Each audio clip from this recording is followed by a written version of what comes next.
Hey, what's going on, everybody? It's Wednesday, so that must mean it's Spirit Therapy time.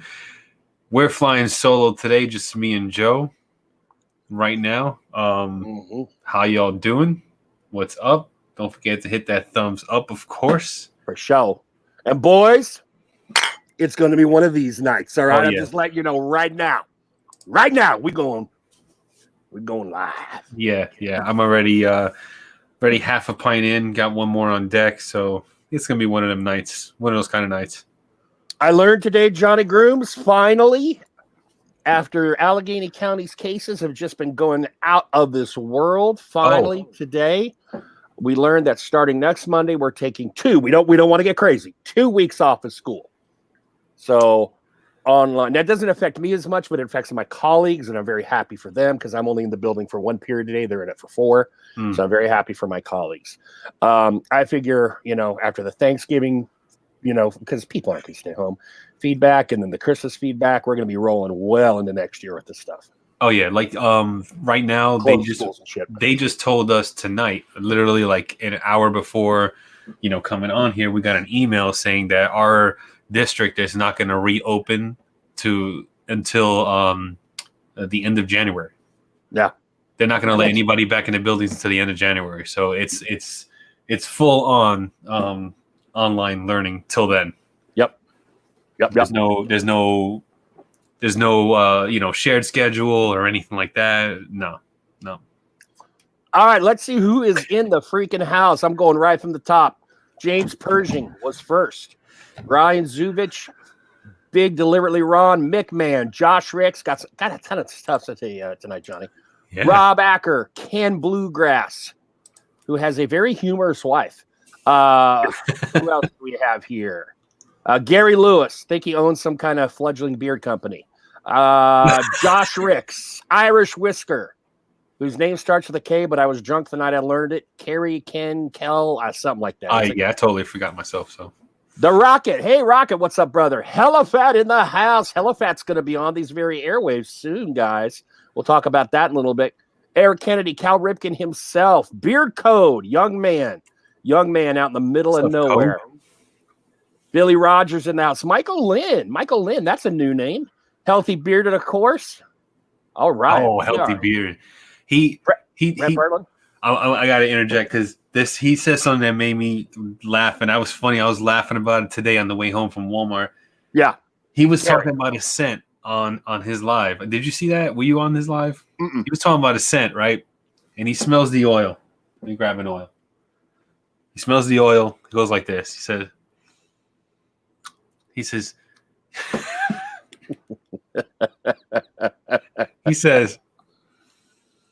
yeah. What? Oh man, what he said? He said, he said, you ever, when you're in a Honda Civic. Okay, now I heard Ryan and Mick were on last night, and they were talking about Honda Civic, and they were mentioning something. So I had heard of it. I didn't know that. So he was saying the beard oil smelled like the insides of a Honda Civic. No, but he didn't really go into detail. He was just okay. When you're in a Honda Civic, like.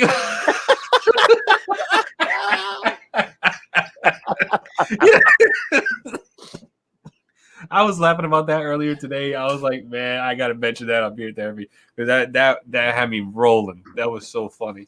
It was just that like he knew exactly what he was talking about, and like not many other people know exactly what he was talking about. So like it's just one of those things. Like when you get into your own head and you have that thought of like what this reminds you of. Yeah. And it was just so funny that he said that. It was, That's cool. Free PETA, says Hellafat. We got you, Hellafat. We got you. Don't unblock PETA, says Hellafat. We got you, brother. We know what's going on. Brett Berlin, I nonchalantly said your name because you are Mr. Blue Wrench, son. You are part of the hive, brother. You are a cog in the bigger machine that is Beard Therapy, son. I'll thank you behind the scenes. I don't need to slather your ass up, here in public and shit. That's for other people to do. Oh shoot, I'm talking about ass slathering, and Mrs. Bluegrass is in the house. The only reason I'm not feeling embarrassed is she's military, ex-military, so I figure I can still be a little raunchy. She's military. She's heard a story or two. Yeah, She's making all those yummy cookies. I'm gonna be breaking down and ordering those cookies soon, Johnny. But I got to lose some weight. She says, when's the next waxing session? So, I did make a purchase on Amazon for a wax melter. And some wax beads. So, we're gonna see. We're gonna see where the waxing takes us. Any reveal of where, or we're holding on to that for now? Like what part of your body you're thinking? It's all gonna be for the neck up. I'm not gonna. Oh, damn it, Johnny! I was hoping we might get some blurred shit and start working with the editing software on your program. The thoughts have crossed my mind on how to do it without getting my channel taken down and stuff like that. Right. I was thinking maybe the pits or the chest or something like that. Oh yeah, okay. Somewhere where the hair is kind of has some length, where it's gonna hurt. Like I know it's gonna hurt. What about Reddick? What I call is Canada, US, right where the small of the back becomes the ass crack. You know how you get that patch? I don't have hair there. You have no hair there? Yeah, no hair there. Some guys do, some guys don't. Right. I have hair there, but it's it's very light. It's not like it's not like it's not like not even my arm hair. My arm hair is not even that long, and it's So all right, so that probably wouldn't be very exciting. So I'm working on it, Mrs. Bluegrass. I'm working on the next waxing adventure. So we'll see. Hey, we have Johnny Grooms. We have the Beach Beard Company's corner tonight. We have Bearded Coast and Beach Bum Beards. That's what I'm talking about. Get those beach guys, and I believe they're both West Coast guys. Yeah, I did the Bearded Coast review today, which I've actually had this for a long time. I got it off the one of the auction. I won one of the packages, and Bearded Coast was in there. I was like, cool, because I never tried Bearded Coast before, and really good, solid stuff. Love it. Yeah, I've got to get on the Bearded Coast. I told the Bearded Coast dude I got to get in, and I just like the way I just had a quick interaction with Beach Bum that I really enjoyed. That he instigated real quick in the DMs, instantly earned my respect after 2 DMs from each of us. And one of these days I'll be picking him up, but one of these days could be in 2 years if I'm still alive. So don't hold your breath, Beach Bum. I'm making a commitment. I'm just not putting an X on the calendar. Okay. Benjamin is in here. Some say you read that as Benjamin. I like Benjamin. Chris, I was watching Scott on Chris last night, wasn't it? I like Chris's show. We talked about him when we had him on here. I didn't know Chris for so long, but I really like. I like the No Lag Zone. That's a good show. I like the Lag Zone. Yep. Good show, the No Lag Zone. Anyone else sneak in here that I might have missed? I don't want to miss anybody. Oh yeah, I think we're good. Good. All right, so let's address this, Johnny Grooms. We got no guests tonight. Stupid fat bald guy thought we had guests tonight. Told Johnny we had guests tonight. Told the guests we had guests tonight. Until the guests reminded fat bald guy that no, they were not on tonight. They were on in a few weeks. So it happens when you get old, baby. Oh, those cells just start peeling away. They just, it's like a banana at high speed. So are we you want to just fly solo a little bit? Do we want to throw a little chum into the water and see who bites? What do we want to do with that? Oh, that's a great idea, Ken. Ken said we meaning the audience should vote on what you wax. No. I tried, Ken. I love the idea. I tried. Well, you know what? You guys can say what you would like to see me wax, and it'll be up to me if I do it or not. So there you go. Yeah. So if you want to throw that out there, go ahead. Yeah, throw it out. That's like when I throw some dark shit at my wife and she says maybe, and I always tell her maybe is the pussy way of saying no. Just tell me no straight up, all right? Don't give me that we'll see maybe bullshit, because we all know what that means. It means it ain't happening. Brett Berlin says, if you're up for a funny story, let me on. Okay, now stop. Hold on. Like choosing your own nickname, few people can do that. I'm one of them. It's funny to you, Brett. Is it going to be funny to all of us? Comedy's a tricky thing, right? Wax the taint. I don't know about waxing the taint. But Brett's the blue wrench. I'm always good for Brett. I'm going to let Rick's comes on, then I'm going to go make something to watch. Don't start my ass up, boy. I started an hour ago, and I'm just ready to go. Oh, before we decide, Johnny never answered the question. We just steamrolled right over that. So, Johnny, you could tell me whether you want to invite someone in, throw out emails, throw out the chat. I just, didn't know if you wanted to do us or have some company.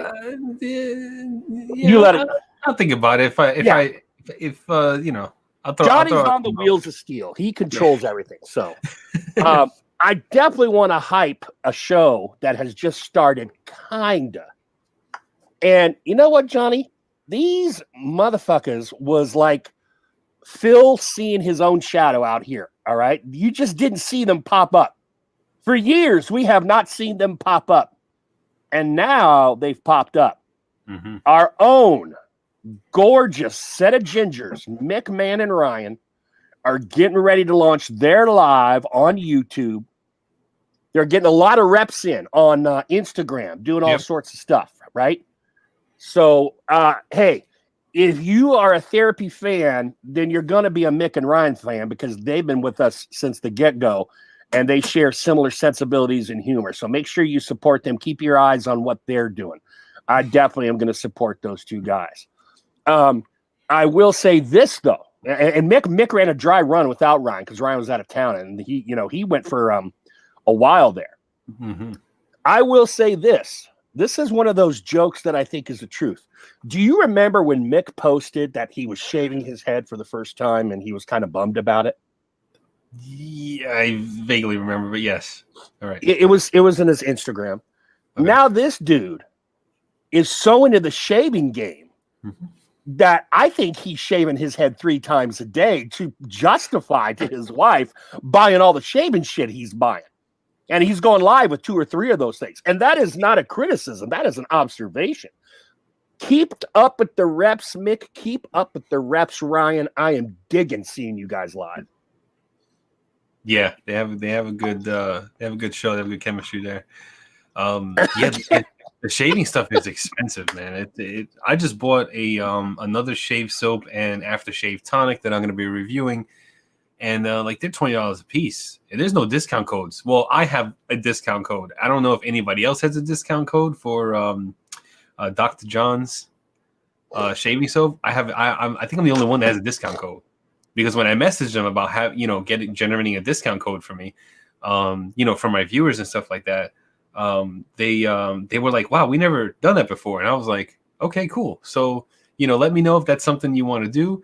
And get back to me, and they did. They shot me a discount code, and I have a discount code for Dr. John's, and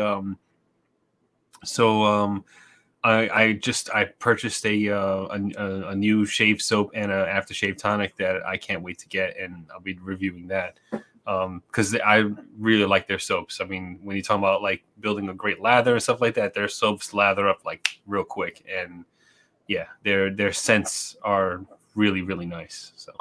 I had 2 of their beard oils. I ordered them a couple years ago. Very, very unique. I don't know that I would call them day-in wears, but I love them both. I have the Propaganda and I forget the female pirate. There was a girl who was a female who disguised herself as a boy so she could be a pirate. But great beard scents from Dr. John's. And he only does a little bit of beard oil stuff. He does all his shit. He's got all that shaving shit. And he's like, "Oh, we got some beard shit too, but we're a shaving place, He does pomades too, but that's right. He does do pomades. I looked at them and I looked at the ingredients, and there's 2 different types of waxes in there, so I don't know if that's going to be good for beard beard wear. If you go, let's say you're talking Johnny Slicks. Johnny Slicks has I don't know if there's any wax. I think there's a little bit of wax in there, or there's one wax element in the Johnny Slicks pomade, which you can get away with it being a beard butter. Mm-hmm. But the Dr. John's you can't use it as a beard butter. It's too much wax in it. Okay. Now, Brett Berlin, Johnny Groom said the same thing. I'm about to get mine in a couple weeks. I'm going to have to bring JG and Joe in the beard cave at some point. Ken, I was thinking the same thing. We got to get your Packer loving ass on here too, and hope that we don't like chew each other's faces off in between the screen. But yeah, I would love to have Ken on here too. It might have to be a bluegrass duo night. Yeah, we might have to do a little some of that. I have a question for you, Johnny, that came up in Mick's live last night, Mick and Ryan's live, that I was legitimately going, I know Johnny pretty well, and I gave an answer, but I wasn't sure, so I wanted to hear from you. But before we get all that, Gary Lewis said a few minutes ago that Ryan and Mick are better than Beard Therapy, which, hey, I'm all about that, because I've said many scents are better than Chesapeake, so I've got no problem with him saying Ryan and Mick are better than Beard Therapy. It's nice to have a big owner support you. Yeah, there's a when it comes to beard care, there's a lot of like, superior, better, it ranges, It ranges. If we were the best at this, then we would have the world watching us right now. I just processed that. Mick had hinted at something that he and Ryan wanted to do for the show. Mick, man, please tell me you didn't share that shit, because he didn't share it with me. So number one, I'm jealous. But he wanted to do something innovative. He thought he and Ryan had come up with something they were going to do on their live that they hadn't seen on anyone's live, and I'm all about that. I love original content. But based on your comment, Mick, I'm hoping you didn't share that shit with somebody. All right, so here was the comment, or here's the question, Johnny Grooms. So Mick Man was talking about a boar's hairbrush he was using because he had won that giveaway from you. You remember he won that giveaway from Black Delta Dark, something like that shit. I don't know what it was called. Black Horse. I don't know what the hell you shaving guys do, you sons of guns.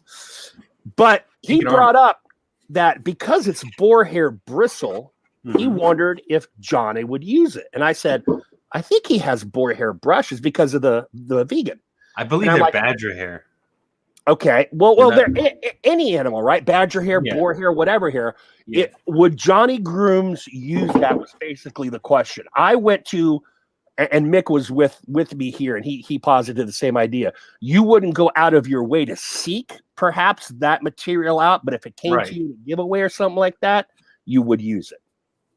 Yeah, I mean, I was thinking about that. Like when it comes for reviewing a product, right? Like what I'm doing is I'm reviewing products.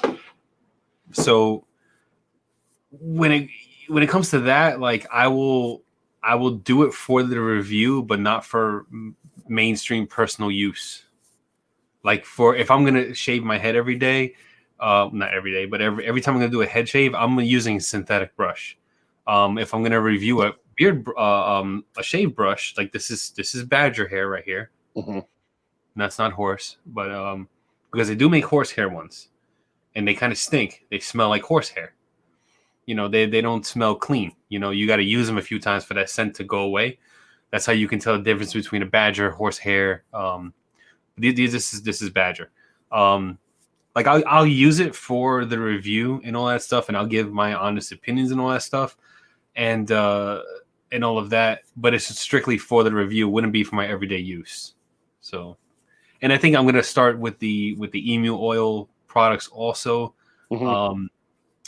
because a few have slipped by me that I didn't know had emu oil in it, and I've used it, and I'm like, oh wow, this really feels good. What is it? And I start looking at the ingredients, and I'm like, oh shit, it has emu oil in it. I said I can't do a review because everyone knows that I don't like emu oil.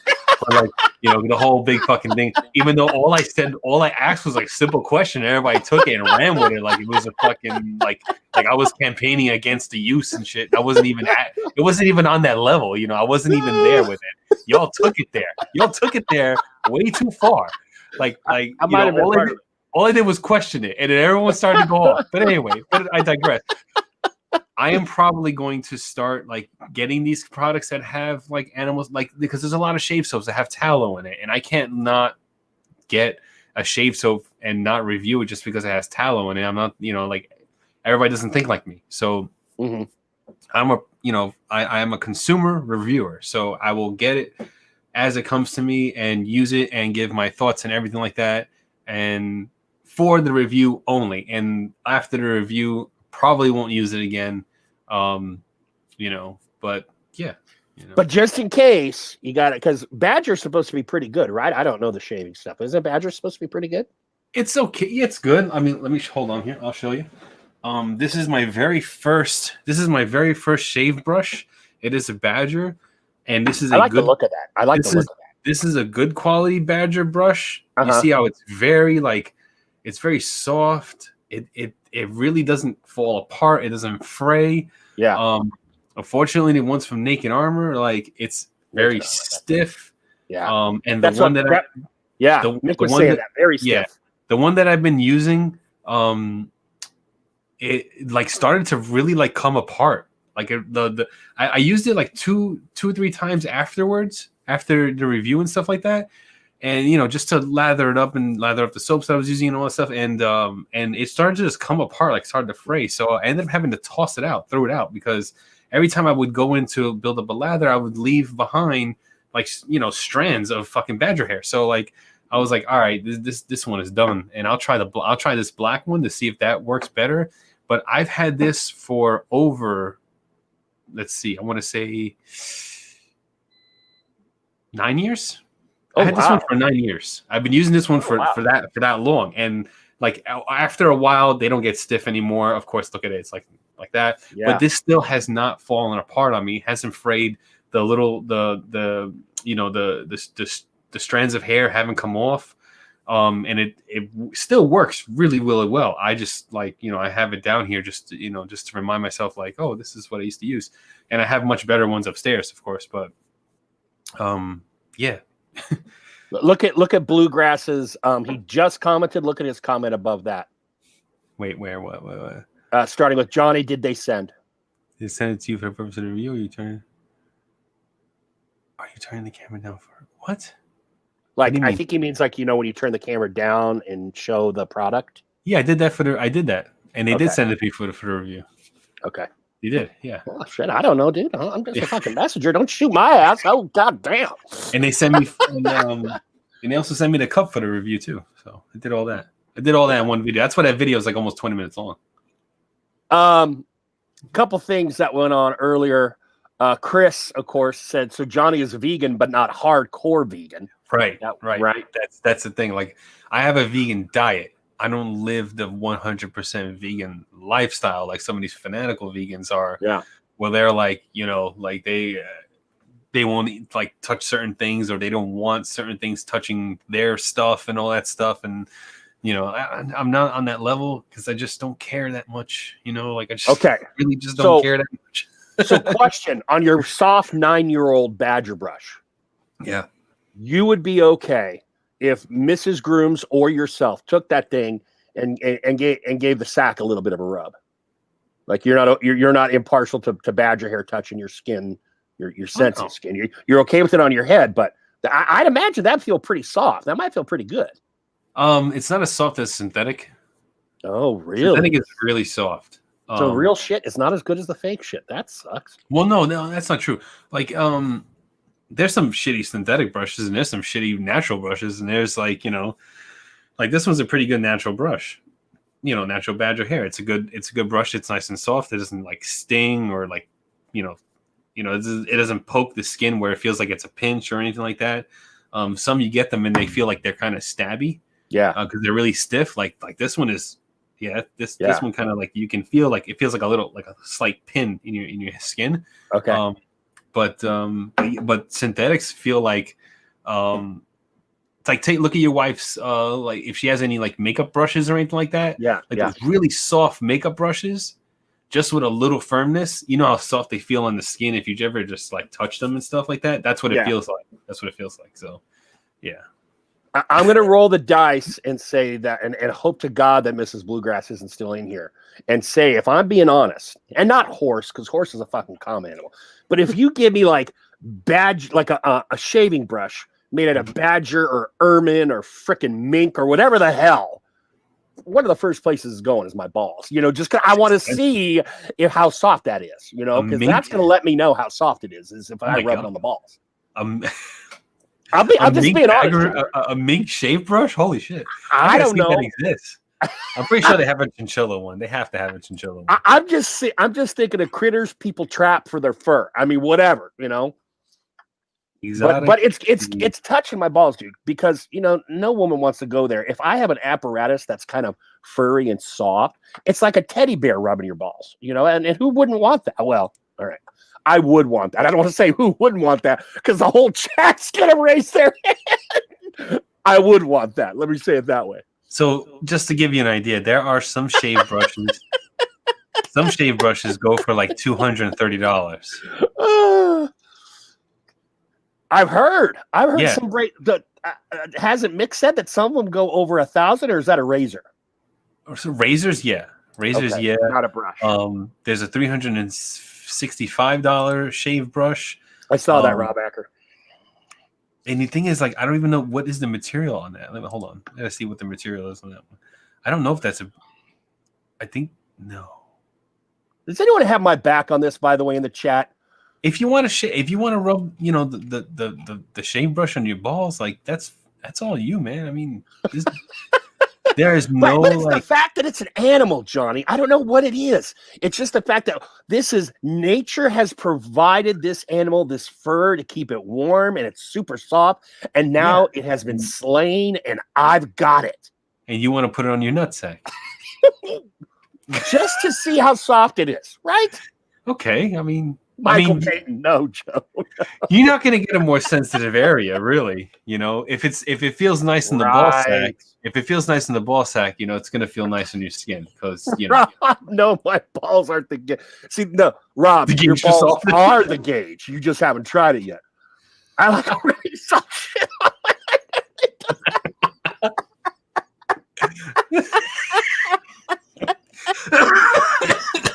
I like how James patted me on the back and kidney punched me all in the same line. Yeah, he was like, he gave me like a 1-2 while saying, "You know what? You might have something there." Oh shit! Oh, Mrs. Bluegrass is in the damn chat. Mrs. Bluegrass, you need to comment more. I wouldn't have revealed that. Holy cow! God dang it! I just use my fingers. Well, they're cutting wood and messing around with resin, Rob. That's no good. Hot cakes. You got a point. When it cools down, it's not going to be all that soft, brother. Ouch. Oh, shit. Yeah, that's going to hurt.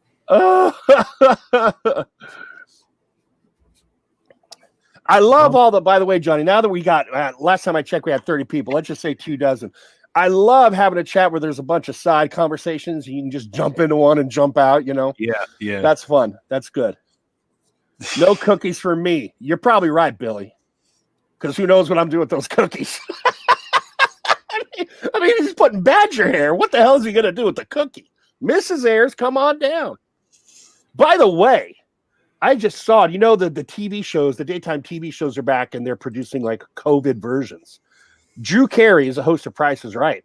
Drew Carey grew a big-ass beard, and it looks good on his ass. It's kind of weird because his hair is still sandy and his beard is totally gray.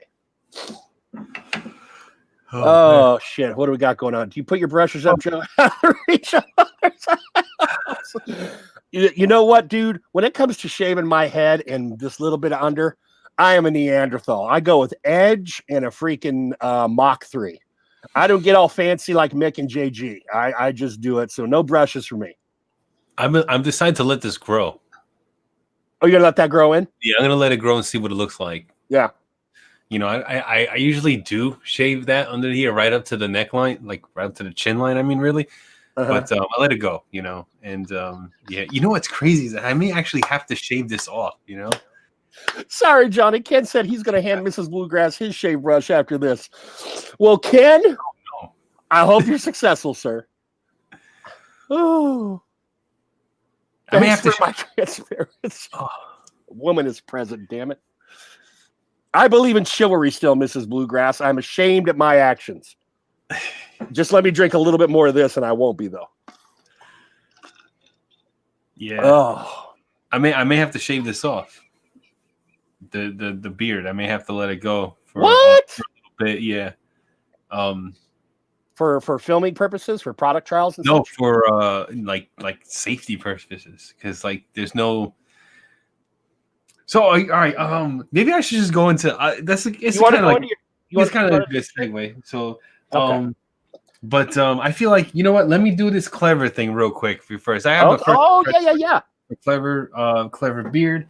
Yeah. Before I get into like, you know, the reality, the real, you know, the real. Yeah. Before I get into the real for a minute, Yeah. because I want to. This is therapy. I want to say what's going on with, you know. Not everybody knows what's going on. Only a few people know what's going on with me right now. So, but before I do get into the real, I want to go over. I want to do a first impression of Clever Beard. They sent over their seasonal Christmas scent. I believe it's one of them. I don't know if they can have more than one. I'm not sure, not 100%, but they send me over their Silent Night. If that will focus, this may not focus. Come on, you bastard. They sent me one too. There it I is. haven't gotten mine, and I taught 1/3 of the owners. So what the hell's going on there? You know what? It blamed the U.S. postage.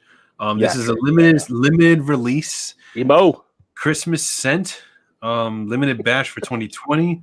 It's described as Christmas Eve in a bottle. Normally, Clever Beard puts exactly what is in their oil, like the scent profile. They put it in there. If it's chocolate mint, you know, patchouli, whatever, it's gonna be on the bottle. But this bottle, it just says Christmas Eve. So I believe in the letter, he said, I'm excited to get this, and I don't like Christmas scents, JG. He says, to end the year, we have created a beard oil, which we have enclosed in this envelope, which is lovingly called Silent Night. This product represents to us the joys of Christmas Eve, and we've tried to capture the essence of it in this bottle. You will notice the bottle simply says Christmas Eve in a bottle, and you will notice some classic Christmas scents in there, but in true Clever Beard fashion, there will be added unexpected scents. In so many words or less. This is a long letter. I'm not going to read it out loud to everybody. I already read it. I already read it for myself. Of course. Reindeer ass. Tell me if you get a whiff of that reindeer ass. Ooh, reindeer ass. All right. In a midsummer's night. Midsummer's night. Reindeer ass in a midsummer's night.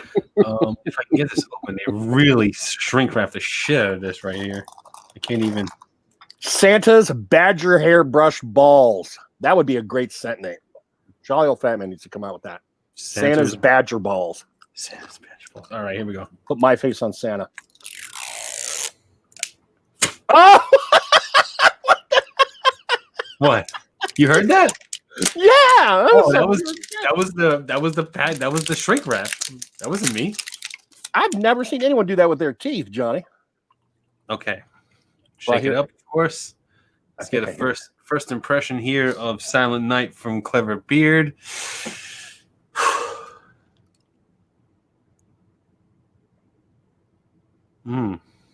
Okay.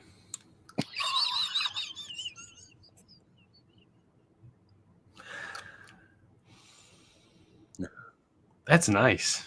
That's pretty. I would say it's pretty. Interesting. I like it.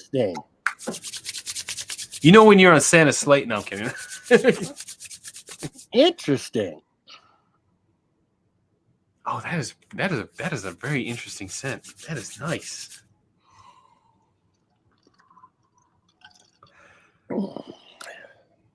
This is another one of these scents that is Christmas in a bottle. Like it's, oh my god, it's Santa's badger. Nice, Ken. It's so hard to describe it because I'm so like not good at picking apart fragrances that I smell and telling and identifying. You know, like I'm not good at that. Like I'm not at all. You know, I have to read scent descriptions. Me either. No, I'm exactly. Ken, Santa's badger might be Mrs. Claus. But I can tell you that this is a very lovingly good scent right here. Oh, this is a very nice scent. Did you call it pretty earlier? Was that the adjective? It's pretty and lovingly. I like it. Yeah, I really like this scent. Oh my god, I got to get into these Christmas scents now. Now I got to get into the seasonal thing. I can't. I have Snowblind, which smells amazing. You know, it's such a good Christmas scent. And now I have this Silent Night. It just puts you in the mood. It puts me in the mood to like wrap presents and fucking bake cookies and shit. Like that's what I'm that's what I feel right now. You know. God, it's a good scent. Wait till you get it. You're gonna see. Yeah, I'm gonna have to, Johnny, because it's not here fucking today. And also, they sent over the sticker here, which is like a with nice. the Santa. Oh, and it's got the, it's a little holographic thing happening right here. Oh yeah. And they got their New Year's, the 2021 sticker right there with the 2021 hat. I like that sticker. I like what they do with the owl. How they the change owl, the owl. yeah. You know, that's good shit. Yeah. Ron, what Honeyyocker do you have, brother? Oh, Mrs. Bluegrass and I. Good call, Ken. That's a good one to bring the wife in on. Good freaking call. Yeah. You know what another good one would be, Ken, is if you have in your time managed to garner a bunch of like baked goods kind of sense, because Lord knows there's enough out there, or desserty kind of sense, to do one of those with your wife since she's a baker. That would be a fun video to watch. Oh yeah, that's right. All the food scents. All the food scents that have like, you know, chocolate chip cookies and stuff. Yeah, all that shit. The s'mores, you know, whatever. Bring Mrs. Bluegrass in to do that. You remember the chocolate chip cookie scent oil? You remember that? Johnny, you gave me that fucking look where I was like, oh shit, I better remember it. I have no clue what you... Dude, you froze me.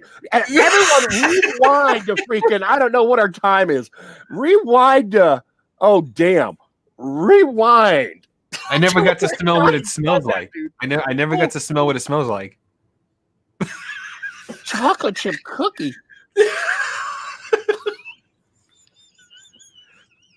Some people did, but I didn't. Okay, it's coming back to me, Johnny. It's coming back. Oh shit. Hey, Captain Stash. What's up? I'm changing subjects right now. Oh, Taproot.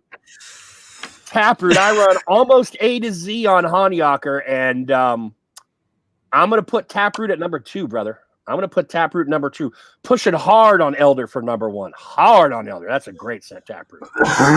Excuse me. You better remember fast, Joe. No shit, Eric. Did you see that look? That was the look that I'm glad his ass is a whole state plus away from me kind of look, okay? Well, I gotta say, Clever Beard has completely surprised me when, you know, from the very first scents that they sent me till now, like every single one that they have given me, it has smelled really, really good. There hasn't been one that I smelled that was like, oh, you know, like anything like that, you know? Yeah. They're doing an awesome job over there at Clever. So when this scent drops, you know, check it out, you know, and man, I tell you, that is just a pleasant, good, beautiful scent right there. I really enjoy that. I'm gonna need this, and I'm gonna need this in a balm. Definitely a balm. So when this drops as a balm, I'm gonna buy it. 10 out of 10 will definitely buy that balm because that's definitely one of them scents. And Clever Beard's balm for me just works really well. Love that. Yeah. scent. I am gonna say that you know, to be fair, and I talked to Ryan about this. If you got early America the Beautiful balm, and I noticed, I don't know when it happens, but it just sort of happened for me. I took some of that balm, and that hemp just really came out of that balm. And I was like, Ryan, have you had people speak about this? Because I got a lot more hemp than I did gunpowder. And he told me, yes, in the early batches. And since then, he had tweaked it. So they added more fragrance to compensate for the hemp oil and stuff. So that's good that he eradicated the problem. So if you got an early, like, you know, first probably couple of weeks of America the Beautiful, you might at this time be smelling a little bit more of that hemp oil than you are of the scent profile. I got that. That is just straight up gunpowder. When it's so weird because, like, you know, I have all these scents, and like my brain like forgets like the scents that I have, of course, because there's so many. But I know when I think gunpowder, two things trigger in my head. One is Beards Dignified, and the second one is America the Beautiful. Oh. And like, you know, those two, like those are the ones like immediately my brain goes right to there, and like, you know, I'll grab one of them when I want to wear like a gunpowder scent. I wish I had more places to put beard butter where I can smell it. Yeah. Because I can put beard butter on my elbows or my arms or like my head and stuff like that to condition my skin instead of using lotion and all that stuff. But I'm not gonna smell it as much as I do when I put it in my beard. Like I want to be all up in that fragrance, you know? Yeah, yeah, Like, these scents are amazing. These scents are fucking awesome, you know. And I want them all up in my shit, you know. Yeah. You know, so like I just wish I had more beard. I guess I don't know. I gotta let this grow. So War of 1812 is still my top gunpowder scent without a doubt, but that's really strong. And I know you're not a huge gunpowder fan, so I wouldn't advise you. I don't know if Beard Hoss is still out there, but their scent America is a nice gunpowder scent too. I love me some gunpowder. Meet some good beard washes for Black Friday, dude. Mountaineer Beard Co. Their wash is insane. Well, when is your thing? Is it this Thursday? Next Thursday. It could be next Tuesday. Next Tuesday, Joe's going to be on the Black Friday extravaganza. So check that over to Brian and Banjos and Beard and Banjos. Yeah. That's his name. Yeah, Brian. I'm a pine in. I'm on there with Scott, yeah. Mo. Devin's on that show. Devin's going to be on. They're going to be going over all of the Black Friday deals that is going to be happening with the beard companies, with the beard products and stuff like that. So I already have my Black Friday thing already picked out. I already know what scent I'm going to buy. Yeah. Because I made the decision just on the label alone and also the fragrance of this Black Friday scent that I'm buying is one of my favorite fragrances. With definitely a little extra thrown in there. So there you go. That's Are you just going to tease us, you rat bastard? You're not actually going to talk about I'm going to tease it. And now I want to know. And I'm calling it Fuck 2020. Hello 2021. But I don't know if that's the official name for it. So okay. All right. Yeah. Our Black Friday sale is going to be the best, says Gary Lewis in the Fledgling Beard Company. Oh, Brett, Double Barrel Moonshine. That's so wild. I wore that today, and I can't remember the last time I wore it. I was like, I'm feeling a little gunpowdery today. I forgot about miners. That's a good gunpowder scent. Yeah, the gunpowder. Yeah, I did wear that today. That's funny. You mentioned that, Brett. We won't be mentioned on that stream, Johnny, so don't say all. The Arizona cactus hackles raised on the back of Gary Lewis's spine. Emo, I like a bit. I don't wear it often because my wife hates it. I also want to try. I believe it's Ghost Town. Can I drop a black? Well, sure, Stash. Why not? We don't give up. Rat's ass. Give us some. Same thing, Gary. If you want to throw your Gary. Black Friday thing, we'll put it up there, man. You know, Gary, you're not a friend of the show, but you're at least an acquaintance, so you can throw your shit out there. We'll give you that status. Oh, it's getting a little brutal here, boy. Yeah, James Pershing, you're right. Turncoat. I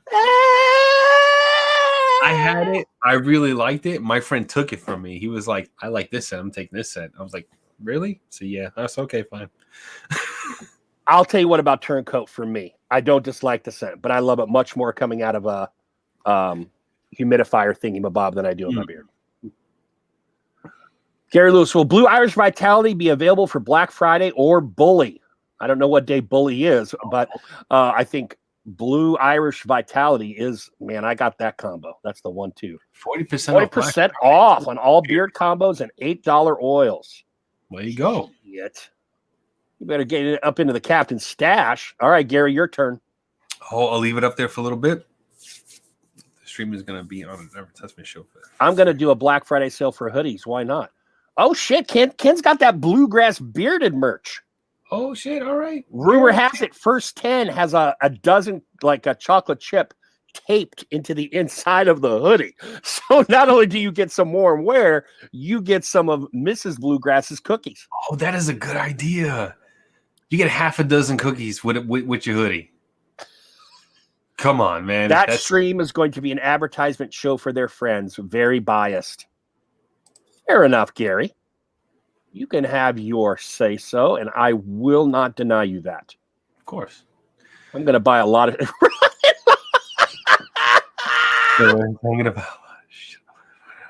So I was asking Redbeard Ryan last night. All right, just so you know, whoever thinks I have a bigger collection than Mick and Ryan, you all are fucking nuts. You know, Ryan's an AK guy, like literally an AK guy. He has a code with him, right? Yeah. I said, Ryan, how many cents do you think Anointed AK has? Do you have all of them? And Ryan, I don't put in what you think you have of theirs. He said he thought they were like in the 160s, brother. Wow. Yeah, that's what I said. Wow. All right. So he doesn't have all 160, but he's got a damn side full. I mean, I have more than 100 bottles, but I think if Ryan just took like 4 or 5 companies that he's got the most of, I mean, Chesapeake has a lot of oils. They've got a huge line. I can't think of others off the top of the head that I know Ryan, because I know Ryan's a big Chesapeake fan. But if he took those companies, I think that's bigger than my collection. If he took his 5 favorite companies that have tons of sense, I think that beats my collection. Ryan, 150 plus. He's got 100. Yeah, I want but that's an easy number to attain, because I have at least 130 something cents, different cents in my collection. Easy. Oh, this is one company, JG. He has 150 Anointed AK alone. Oh, alone. Oh, okay. Alone. Yeah. We're pikers, dude. We're pikers. This is why you listen to guys like Ryan C. and Mick Man. Don't just listen to the guys who stick a camera in their face and have a channel. Listen to these other brothers. Now, Ryan, how many Chesapeake you have? 40, 50? I don't know how many Gary has released, but he's got to be up there in the 40s and 50s by now, I would think. Puzzly, I have 25. I'm lucky. That's okay, brother. Yeah. Don't get into the addiction. Exactly. Pretty soon you're selling blood or your ass for your next beard oil.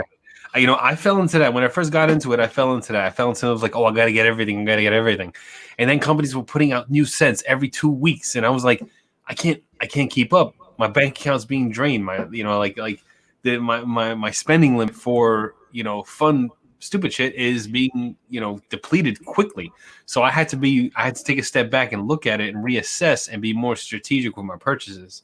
And that's what I did. I stopped buying everything brand new. I stopped jumping on everything single thing, and I started buying what I really thought I'm gonna like for myself. And then when it comes for reviews, because I'm different, because I'm a reviewer, I'll buy the new stuff to review for the review, not for my collection. And pretty much the stuff that I buy for the review and not my personal collection that I'm going to use all the time, I'll either trade or give away on a giveaway or something like that. But yeah, you can't fall into the hole of like just buying everything new because it's new. You got to buy what you like and what's going to work for you. You know what I mean? So yeah. A couple comments I want to get in here. Because we all know Chris is a huge peak head. Chris says he has over 55. All right. Ryan says he has 150 plus of AK, but he thinks that AK might have 300. Ryan. Now, I am not going to ever doubt you publicly, dude, but dude, 300 cents, that seems like a shitload of lot. Like I thought 165 was a lot. You're almost doubling what AK has produced, but you would know. If anyone would know, you would know. Mick, man, we need to chat. Hit me up in the DMs after this, man. You said you need a smile right now. I want to know what the hell's going on. He has at least 40 peaks, says Ryan, a bunch of 2 ounce and all the 1 ounce he has. All right, so we got big. There's Chris with his 55. Puzzly Beard, there's so many I want to try. Join the club, brother. Join the club. Yeah, there's so many I want to try myself, too. Like, if I wish I could just, visit these companies, smell what they got, and be like, thanks, and then walk out. You gotta buy it to smell it. You gotta buy it to smell it to see if you like it, that stuff. So Puzzly, it's a good time of year. Quick advice is sit on those holidays like Memorial Day, Father's Day, sometimes Veterans Day, but definitely Black Friday. Black Friday is where you're going to get the most bang for your buck. Roger says, I think I dropped $2.50 last Black Friday. I was about $1.25 to $1.50 on that, Billy. So I feel you. High purchasing was the OG pandemic. Yes. Here's my problem with that, Johnny. I don't really want to purchase shit anymore. All right. We all know I got enough, but there are dudes I want to help out. And damn it, when I see a profile where I'm like, that's got to smell fucking good. Like I just reorganized my scents and stuff today. I'm constantly like trying to pare it down to my day and wears, and thank God my wife loves me, man, because she should have left me over this shit by now. Yeah, Buy everything you see, food and shelter. Buy everything you see. I really have slowed down on my purchases. Like I already know like what the next purchase is gonna be. I knew I was gonna grab Snowblind because I don't have it. I trust Han Yonkers, I trust Adam, I trust his products with my beard and all that stuff. So I knew Snowblind was gonna be the one I'm gonna buy. The next one I know I'm gonna buy, I already have it set. And I'm not gonna buy anything between that. Unless some crazy deal comes out where somebody's dropping like a 45% off or some buy one, get one thing or whatever, that's like, okay, I haven't tried that yet, then I'll grab it. But I already know like my next beard purchase is going to be what it is. And that's it, you know? And just very starting to be very strategic with my purchases. Well, you're also balancing that shaving budget too, you know. So you kind of you're doing both. Too. Like I just bought another like shave soap and aftershave, so like that cost me a little over $40. So you know, it is what it is. Billy Rogers says 20 plus Fable oils. I never intended for this to be a topic, but I love knowing those of you who really zero in on a company. Who are my Lux heads out there? Right? Who's got? I know Mick Man's got a ton of Lux. I go to him when I want Lux advice. If we talk about Lux that I've purchased but don't necessarily have, because I have given some away, I got to be around 12 to 15. We'll call it a dozen. I'm at a dozen. Talk to me about Lux. Fable 20 plus, that's a lot, Billy. That's a lot. 6. Oh, hey, Bitter Motivation. I may be back a little bit in the comments. James, the tailored barbershop is legit, says Joey Hookham. I hear that Tailored is one of those companies that like has been on my radar for months now, and I just haven't like bought from them. Oh, really? I keep waiting. I keep waiting, biding my time. I'm gonna get from them. I bought 2 in the original label design. He's had 3 phases now. Bella and I did a review on 2 or 3 on the original label design. Then I bought one. James Pershing and I. By the way, James, hit me up on Yankee, brother. Okay, we gotta release that. Then James and I recently purchased one to do a co-review on, because James and I are doing that kind of shit.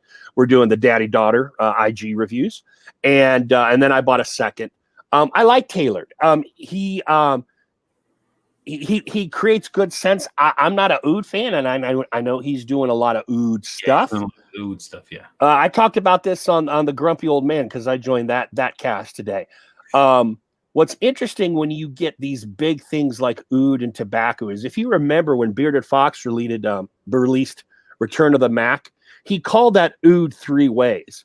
So the label says Oud, but really, how many different Oud fragrances are out there that smell a little bit different? Because we all know people use pipe tobacco, field tobacco, cigar tobacco, right? So there's variants out there. So Brett's asking how is Two Fisted by Han Yonker. Okay, so if you want to know how Two Fisted is by Han Yonker, and you don't have it, of course, take a bottle of Jack Daniels, throw a fistful of Jack Daniels in one hand, slap your other hand into it, and punch yourself in the face. That's what Two Fisted smells like. That is the one scent that if I know I'm gonna go out drinking, and I know like it's gonna be like one of those nights where it's gonna be like, you know, whiskey, bourbon, shots, and all that stuff, and we're gonna get into some shit. Like that is my go-to scent. I probably will rub that into my beard and under my eyes before a fight, because that is it's just that kind of strong. Like, you know, let's get some shots in. Let's slam back some whiskey kind of sense. It's just one of those party scents for me. Like, you know, that's how I feel. That's how I would describe Two Fisted. And I think that's why it's called Two Fisted. Yeah, like, you throw it in and you throw down. That's what that's. Adam makes no apologies. It is a fucking whiskey set. Don't wear it around your boss at work. That's how strongly whiskey is. There's nothing going on there. You know, Johnny said what he said about the JD. I showed you the whiskey bottle. It is unapologetically whiskey and fuck all. All right, it is whiskey, pure. Saw a couple things go past while you were talking. Blue shirt bearded. Good to see you, man. I think I've seen you in here once or twice before. James Pershing said blue shirt has my back. Thank you, Ryan. Thank you, brother. It was fun doing that. Andy and Brian are good guys. Mick, man, I believe it.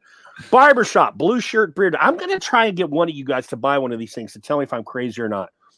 Blue shirt. My favorite barbershop is from a company you've probably never heard of out of Ohio. It's called Beardology. They sell for $10 to $12 their oils, okay? Their barbershop is my favorite barbershop, and I own a bunch, including Avenue Blue, which is a lot of people's top barbershop for a lot of people, including what's Lux's barbershop? Original. Original. That is my favorite barbershop. If you don't mind dropping $10 to $12 blue shirt, I would try them. I don't think you'll be disappointed, and you may find yourself, it's a non-talc barbershop, and I am finding that I like more non-talc barbershops. I got burned out on the talc, man. I love me the barbershop family, but I just got burned out on the talc. Yeah, it's true. The talc like overload was I started collecting barbershops, started buying them up. And then I'm like, oh, they all started to smell the same, started to smell the same. Then I got the Lux one. I'm like, oh, it's a little different. Okay. And then, I got another one that I got W&B's barbershop, and I was like, ooh, this is a nice talc classic scent. But yeah, like I was saying, you're saying the talc kind of like, is kind of taking over, but Bearded Max, the Roaring 20s Mac, that's a barbershop, and that has very almost no talc scent to it, and that I get from it, and that's a different barbershop scent, and I really like that, and that changed barbershop scents for me. And I'm like, I gotta get more.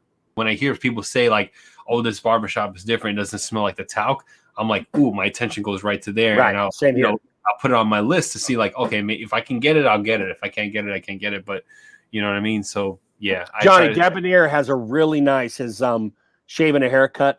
His is a non-talc barbershop. Gary, I never want you to shut up. You're a cantankerous son of a bitch, but it's interesting. Gary says that the Oud 3 Ways is a gimmick. Expand upon that, Gary.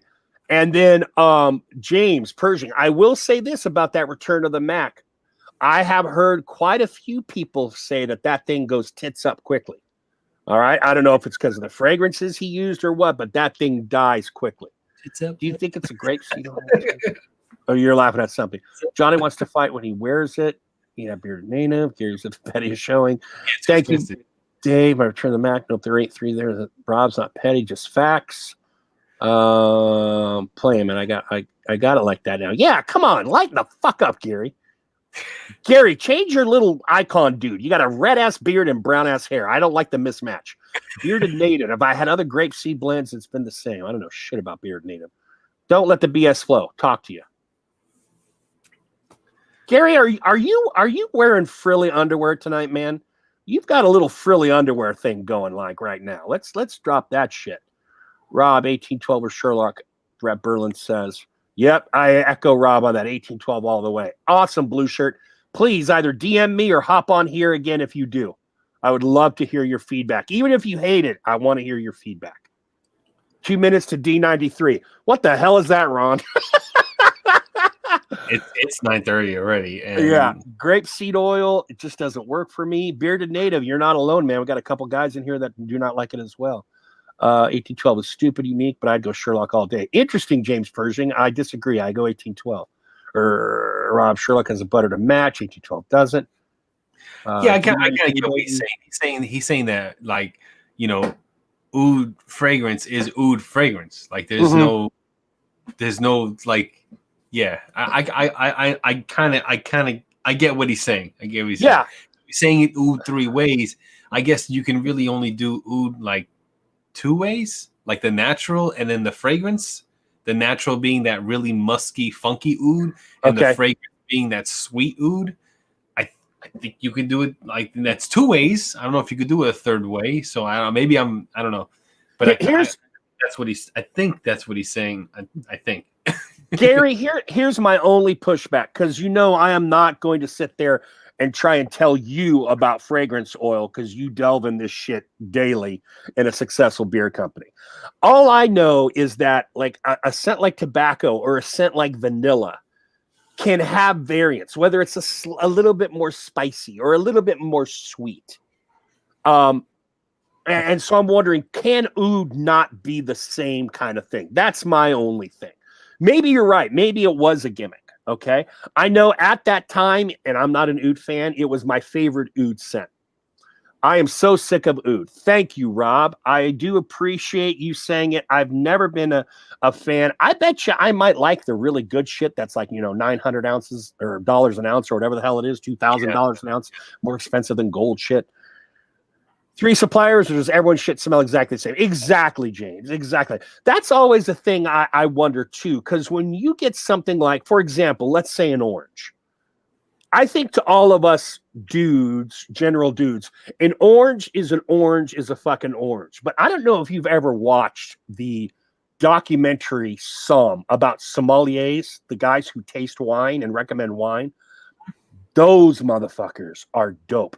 They can taste a wine and they have to be able to go to the exact location of the grape in the country, in the town, based on the taste. Yes. There are people like that in fragrance. So I may say this is an orange scent, and I know there are motherfuckers out there that can smell different orange scents and probably get more variants. They're rare. Right.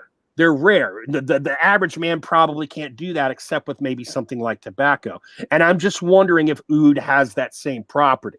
But James is right. Do we just got 3 makers, or are there a bunch that might riff it a few ways? I don't know. If you can do that, if you have that kind of palate where you can taste certain things or you can smell certain things, that skill is in such high demand. You would make a ton of money doing that. Like you don't understand. Like you would make a lot of money doing that. And Joe just left. No, I'm here, brother. I'm here. I just have to stop the cam for a second. Okay, he stopped the camera. So it's just me. So if you are one of those people that can taste things and really like dissect your taste buds, taste different things like that, you have the opportunity to make a lot of money because companies will pay, especially wine companies and stuff like that. They would pay a pretty penny for someone who has that ability to do that. Hell yeah.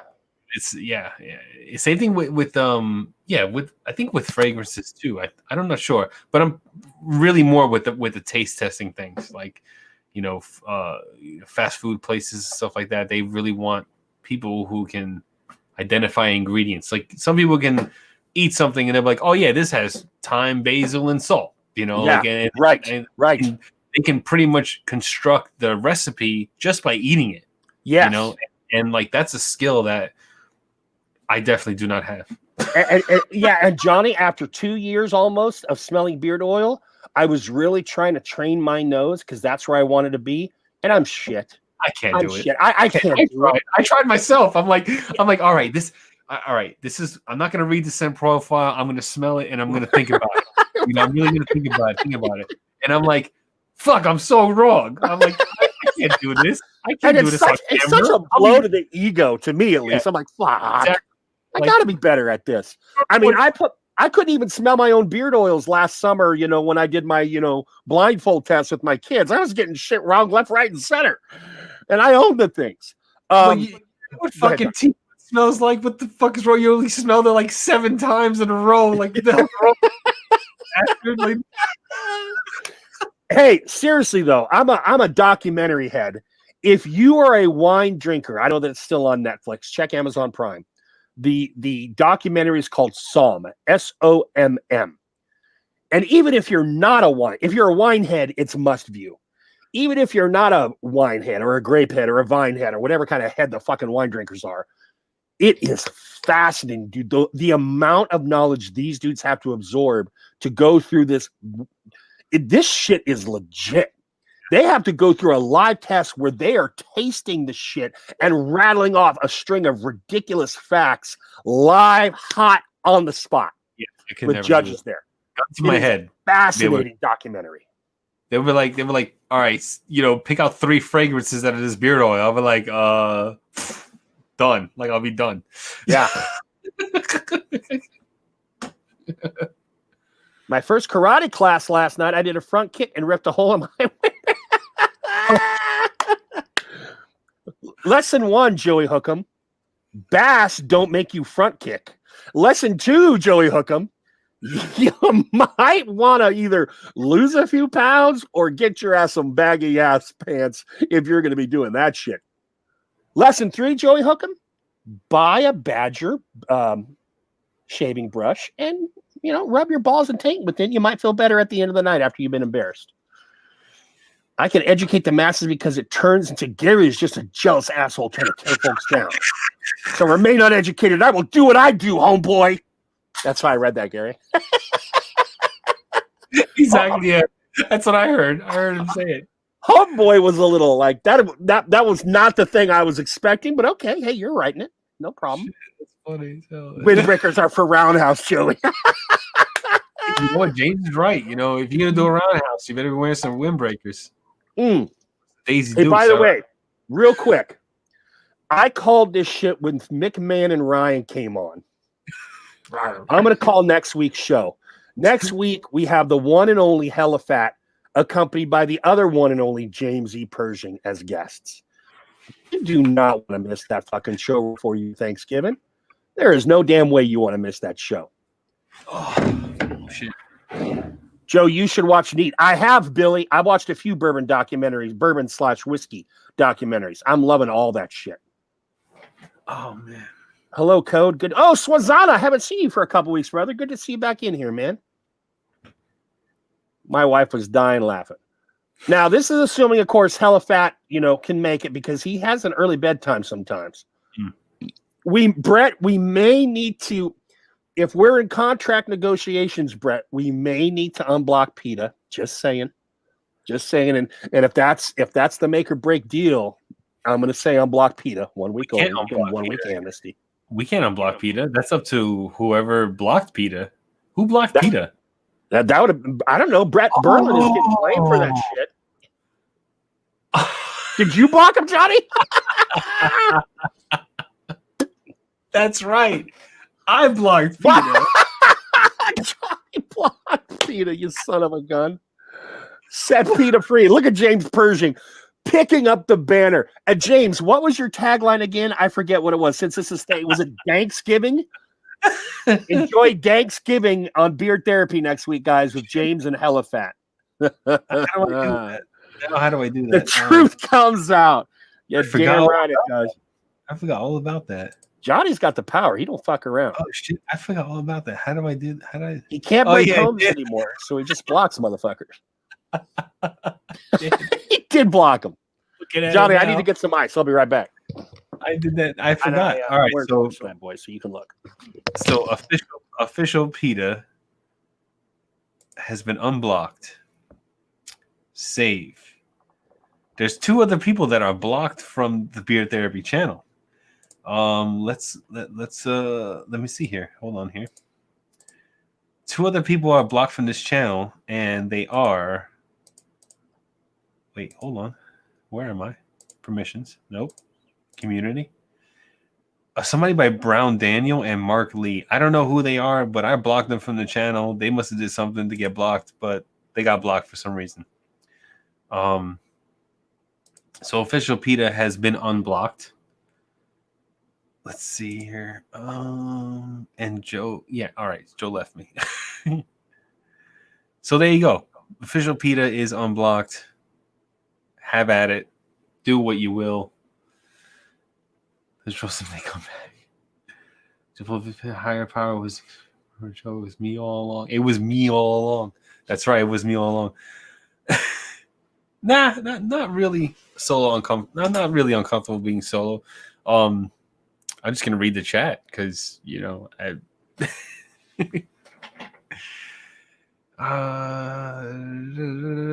I've been ignoring the chat. I haven't seen a lot of the chat because I'm good at keeping up with the chat. I don't really keep up with the chat. People eating tasty animals. That's not what PETA stands for, man. That's not what. All right, JG, before I take us down a dirty 930 track, did you have something you wanted to talk about or no? Nah, I don't think I'm gonna talk about it. I don't want to dampen the mood. Okay. But I'm gonna take a break, just like you did. I'll be right back. Okay. Gary wants the link. That's all in Johnny's control. No, he doesn't. He said it. He just said it. James Pershing, a drop sack of taters has a little bit of grace. I was thinking about that. I'm like, you just sat down in front of 30 dudes like a fucking drop sack of shit is what you just did. All right. All right, you dirty 930 mongrels. Let's talk. But goddamn it, if I'm going to expose, like the badger hair brush on my balls, that was baby shit. If I'm going to expose myself, I need honesty from y'all. Now, I'm not saying I have done this, because I haven't. But I'm not going to say the cross hasn't crossed my mind. If I'm slurring and stumbling, it's a good night. Here we go. Goddamn, I hate when he says he isn't going to say something and then doesn't.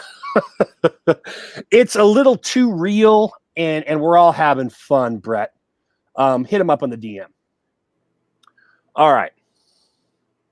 So here's what I got. For real, haven't tried it, but want to. Who has attempted throwing that COVID mask on and doing a little fucking break-in and entry section? Let's talk about that right now, you dirty 930 sons of bitches. Come on now, come out the fucking woodwork. Epic Beards, you may not want me as a customer after this. Am I going to hear crickets? For some reason, my phone keeps pausing the stream automatically. D93 only works with you sons of guns helping me out here. Let's talk about it. Who's done that? Who's had that thought cross their mind at least?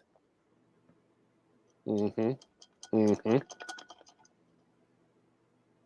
mic dropping the D93 if I get no feedback here. All right, Epic, I shall reiterate so that if I don't see you post anymore, I know you definitely don't want me as a customer. Here we go. There you go, James Pershing. B&E role play. Let's turn this COVID thing and try and get something positive. You slap on your COVID mask, surgical, gator, whatever the fuck you're rocking. And you go, wait a second. And you have a little bit of that safe B&E fantasy with the wife, fiance, whatever the hell you got. That's what I'm saying. If I'm breaking into any place, it's a damn toilet. Camo cam. Oh, I've been married for 20 years, Joe. I haven't. Okay, you're laughing at me. Somebody said something. Okay. Oh, Puzzly Bearded. Thank you, brother. Yeah, Swazada's laughing. Here's what I said, JG. Yes. To kick off a little D93 topic. Yeah. And to turn COVID into a positive, because goddamn, it's getting ugly. Yeah. It's Who has bad. taken their mask and done a little, I'm the prowler breaking into the house. Oh, look at the sleeping woman in the bed shit. Has anyone done or thought of that shit? I haven't done it, but I've thought of it. What, breaking into houses? No! Role play with your wife where you're the fucking robber breaking in and the robber's, you know? Yeah, that action. Bowels and excrement. Good God, Rob, where are you going? At least the beer sounds good. Yeah, it might very well, Epic. You make sure you rock a good oil before you break and enter and force your wife to have sex. COVID roleplay. Oh. I'm gonna do COVID roleplay in this house. It's gonna be the nurse hooking me up to machines. Well, shit, Chris, I ain't getting any younger, and I don't have lots of options, right? You know, it's not like I can play the field. I'm a monogamous man, so we got to find some spice someplace other than the pantry. I could do the nurse patient role play, like Copper Johns is bailing. Easy. No, I think he's joking. I don't see Gary. I think Gary left, the prickly son of a gun. Yeah. It's so weird, like being married to a nurse for so many years. We have never done that nurse patient. Oh, Johnny Grooms. I know. Just thinking about it now, it just hitting me now. Like I wonder, like I don't know. It's just weird. I knew you were, Tyson. Johnny Grooms, you could do the whole prostate massage. Oh, dude, there's so many angles you could go with the nurse. I know. And she's got all the tools and stuff, you know. So like, yeah. Gary says, "I'm here, dick nose." I have a large nose, Gary. Thank you. Thank you. I tell you what, this beer is okay when it's ice cold, but when it's warmed up a little bit, not so much. But I'm still gonna drink it because it's open and I don't want it to go stale. So, Do you notice how Johnny brought that subject up and changed that motherfucker real quick? He didn't want us pondering that shit too much. The man with the nurse wife. Someone else has a nurse wife out there, I thought. Wait, Joe brushes his balls with random things. No, I want to for softness, but bowels and excrement is a bridge too far. You know, Rob, anal isn't a bridge too far, but I don't want to think about the possibilities. I don't want to think of it going wrong. All right? The closest thing my wife has done to me in nurse's outfit in bed in the middle of the night was give me my flu shot while I was sleeping. And I woke up to the pain of like my arm hurting because like she gave me a flu shot while I was asleep because I refused to take the flu shot. Well, that's fucking hot. Yeah, I don't take. Yeah, isn't it? Isn't it just like kinkiest thing you've ever? I'm gonna wait for this to post and sit here like this, Johnny. Tell me the flu shot story. Oh, Johnny's gonna do the flu shot. Come on, I'm gonna time this bitch.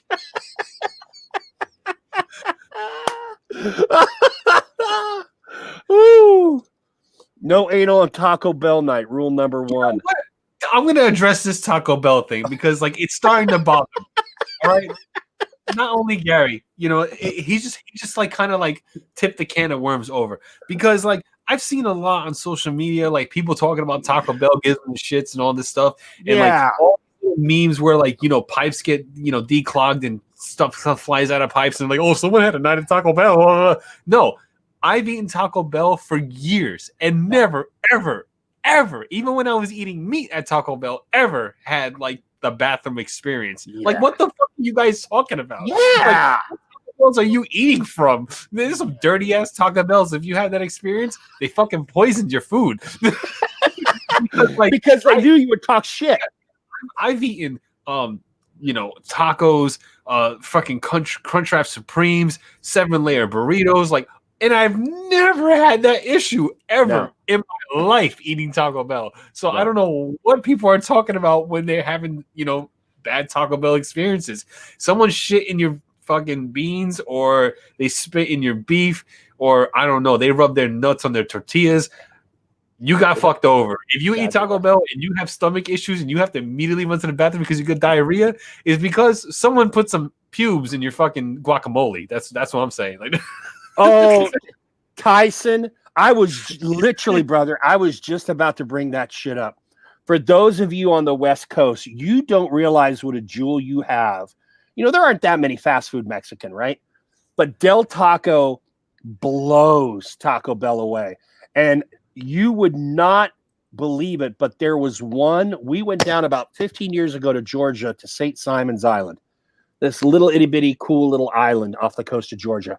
And there was a Del Taco there. And I swear to God, my wife, when she saw my reaction to a Del Taco being in Georgia, she was going to, bring out the defibrillator because Del Taco is the best fast food Mexican restaurant out there. And no one, I don't know, maybe east of the Rockies knows about it. It's a big taco meat that comes out of a caulk gun. No thanks. I think it's 18 beers. Yeah, good call, Epic. Yeah, if you're showing up at the 24-hour Del Taco at 2 a.m. after last call, you might have already had some previous issues besides the Taco Bell food. Especially if you're drinking tequila, because tequila will make you have the shits. Tequila cleans you out. It's like a diuretic. It cleans you out. So if you slam back shots of tequila, you're going to have the squirts the next morning. Like that's all part of drinking tequila. Whose taco meat comes out of a caulk gun? Jack in the Box. How many Jack in the Box people are out there? Now, they have some weird tacos. Sheetz has the exact same taco. Who has ever had a Jack in the Box taco? Because they have some weird tacos, but damn, I fiend for some Jack in the Box tacos. Boys. I haven't had. No, I was in California a few times, and I never was able to get some Jack in the Box or California fast food. Oh, Del Taco, In-N-Out Burger, Johnny. If you're down in San Diego, Rubio's Fish Tacos. Oh. All right, I know we keep talking about like a bearded cruise and all that. It ain't gonna happen because the fucking COVID cruise. I'm calling it the COVID cruise. Yeah. Because did you hear what they did?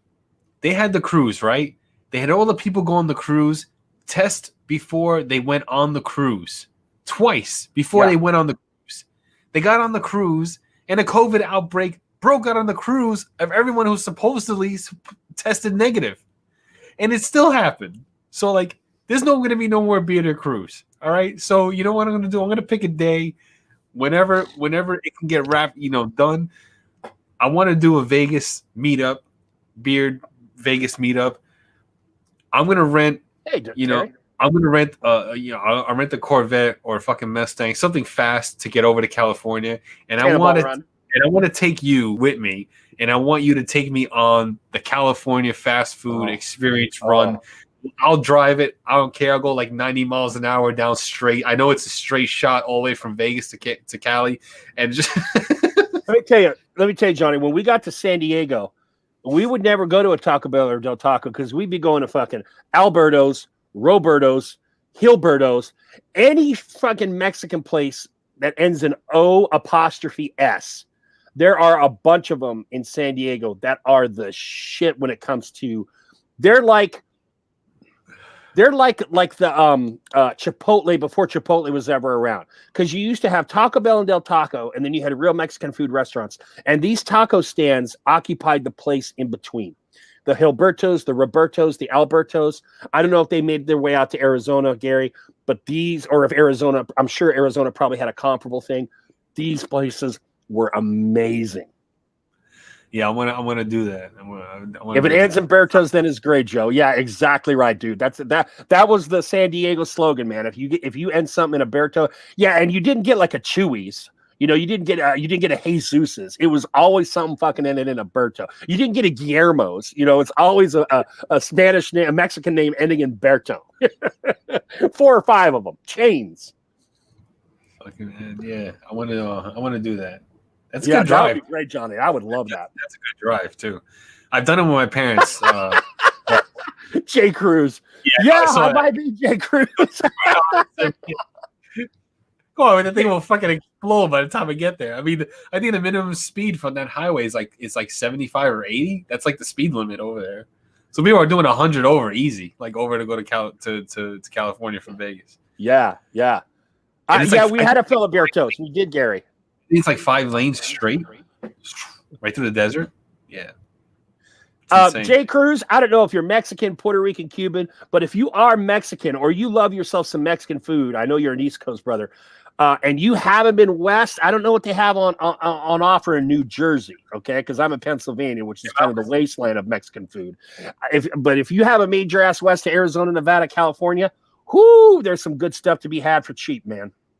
If I were to guess, I would think Jay is either Dominican or Puerto Rican, one of the two. Okay. Only because the way he talks, it sounds like that. It sounds that loud. Yeah, that's what it sounds like to me. So let me know if I'm right. It's either one. It's either Dominican or Puerto Rican, one of the two. If I know a Hispanic dude that's from Jersey or New York, I immediately default to Puerto Rican, because the East Coast gets all the Puerto Rican dudes and the West Coast gets all the Mexican dudes. And then like the Caribbean and the Central American, they just kind of scatter. But yeah, the East Coast would get more Dominican dudes as well. I'm waiting for the answer, Jay. Jay, don't fucking keep Johnny waiting. Did you see the look he fixed me with when he was talking about chocolate chip shit? I still don't know what the hell he was talking about, but I just agree with his ass. So he didn't fix me with that look, goddammit. Deliberately beard, Dominican too. You're Dominican too? Ron, you're Dominican? I thought you were like Italian. I sound like Daddy Yankee in a Honda Civic with the Puerto Rican flag from the back. Daddy Yankee. Oh, shit. Oh. Gary, I never went in for the dessert shit, like the sopapilla. I was just always getting like rolled tacos or regular tacos, because that shit was just the goods. You know what? You're gonna make me run to a Taco fucking Bell right now, man. You need to, man. Mexican food, it's just like everything else. I lived in San Diego, half an hour from the beach. I went to the beach as a kid, but then I never went to the beach as an adult. My wife loves the beach. If this was a Friday night, I would run to Taco Bell right now. Hell yeah. Get your ass some of those tacos, son. I can't drive right now. If I drive right now, I will crash. Gary Lewis, I'm an honorary Mexican. Guacamole runs through my veins.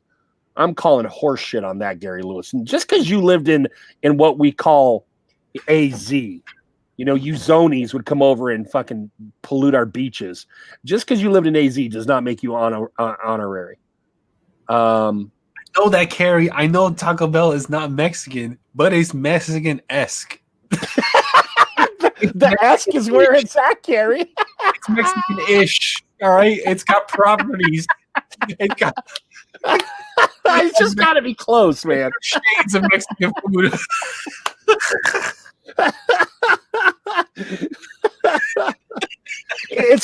Carrie. It's kind of like, I know Baltic and Mediterranean are not Park Place and Boardwalk, but damn it, they're just around the corner. All right, they're just around the fucking corner. We're close here.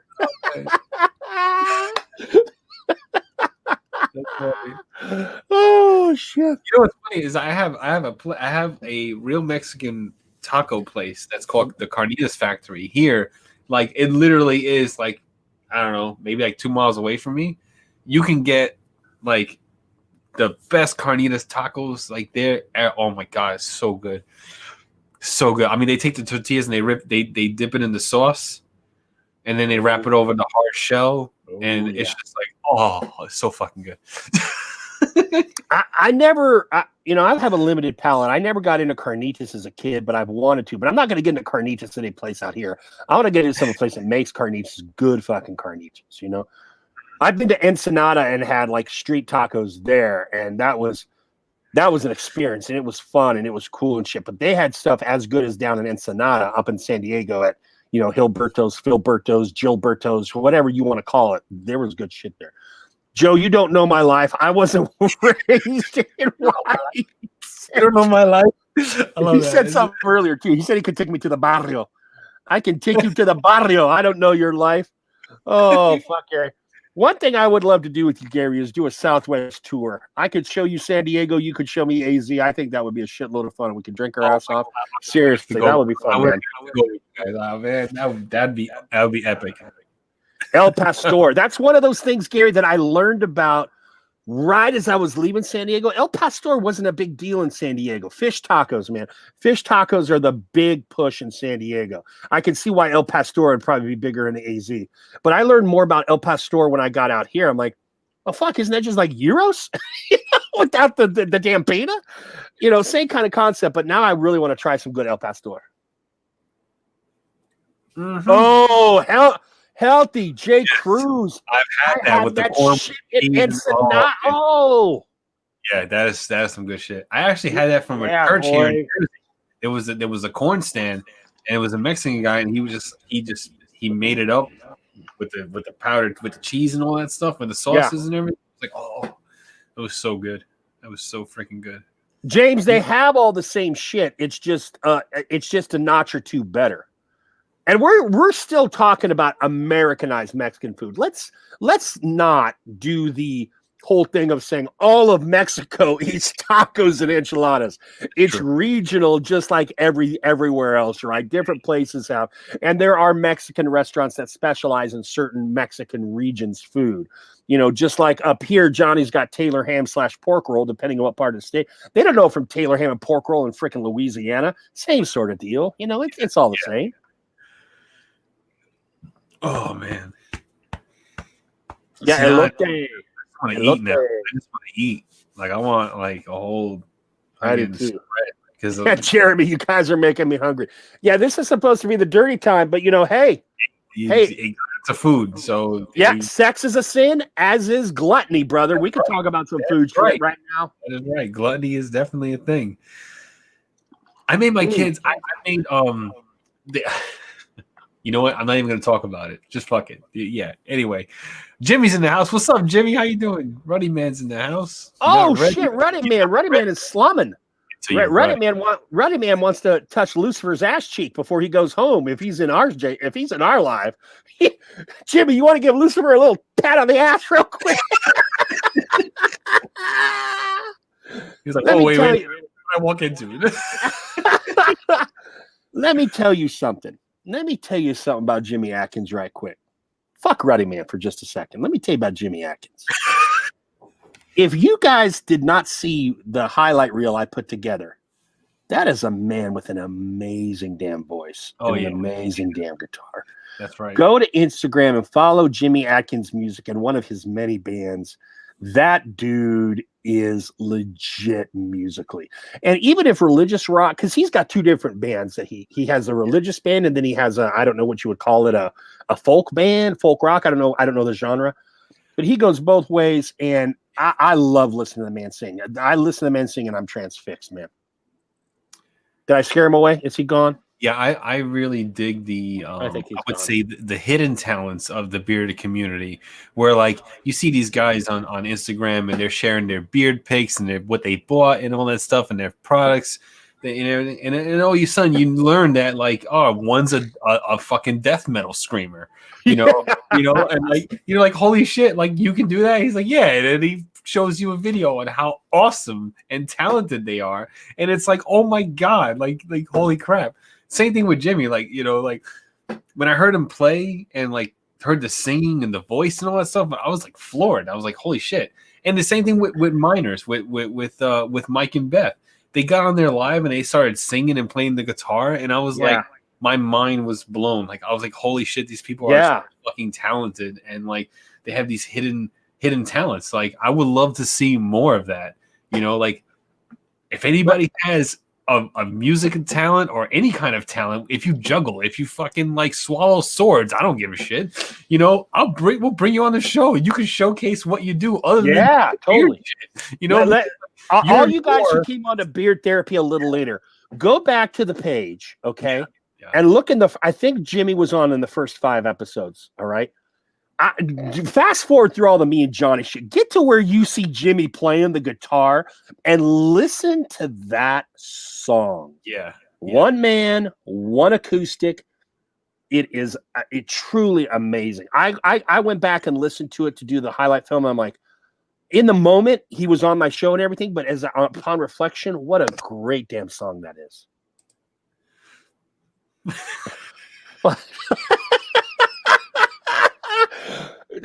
Jimmy, we're past 9:30, bro. I don't know that a good man of the Lord like yourself wants me saying that stuff in the devil's workshop. All right, I don't know. You're already tempted enough, fate, brother. I just like would love to see the talents that people have in this community and stuff like that, because we're more than just the beard shit we put on our beards and like the beard advice and all that stuff. There's other lives and there's other things, there are layers. Yeah. Someone who said there's many layers to this onion. So that's very good. I like that line. I'm going to use that from now on. It's a good line. Who said that line? I don't remember saying that line. Like coming up in a therapy. That's like an old. No, that wasn't in a therapy. That was on a call. But yeah, the man said it, and I was like, that is a Shrek. Great line. That is a great line. Well, Ron, we're going to have you on here. I already told you we're going to have old Jersey Ron / Deliberately Bearded on here because he's a hell of a dude. And you get whatever you want to juggle. Balls, grapefruits, pool balls, whatever the hell. Any talent you have. Yeah. We'll have a beard therapy talent segment. Oh, that would be great. 10 minutes. Like that would be great, Johnny. I'm being serious. You can do. I don't have any talents. I don't even know if we call this being a talent, or I don't know. I don't have any talents. I wasn't given the gift of anything like that. So if anybody else wants to show it off, like I would be more than happy to highlight it and show it to the world, because totally. I love to watch it. Totally. Rob has a great talent with fucking woodworking. Like I got the cross right here. Yep. Oh, this is the cross that Rob Acker made. Look how shiny that shit is. You can see yourselves. You can't even take it away from the computer, JG. We can't. We were just seeing the reflection of the computer. So there you go. There you go. Like, amazing work done by fucking Rob Acker, and like it's just everybody has their things, and I love to see it. Love to see it. Jimmy, we're not being too kind. You're sweet for saying that, but man, dude, you are legit. And Jimmy's a big man. All right. I mean, he's just like, You're like you see him and you're like, oh, that's a above average size man with this big ass beard, and he's a gentle giant. And then when you hear him on those strings and that freaking mellifluous voice coming out of that big ass, boom! No wonder Shasta married you, Jimmy. Oh, I might have married you at a different time. Who knows? Now that may be, a little contrary to your belief, but I'm just being honest here, brother. Those pipes can seduce. That being stated, Jimmy, what is the name of the girl in your band? Jimmy has got this young girl in his band who is not only a great singer, but you can spend a minute or two looking at her. Not saying anything.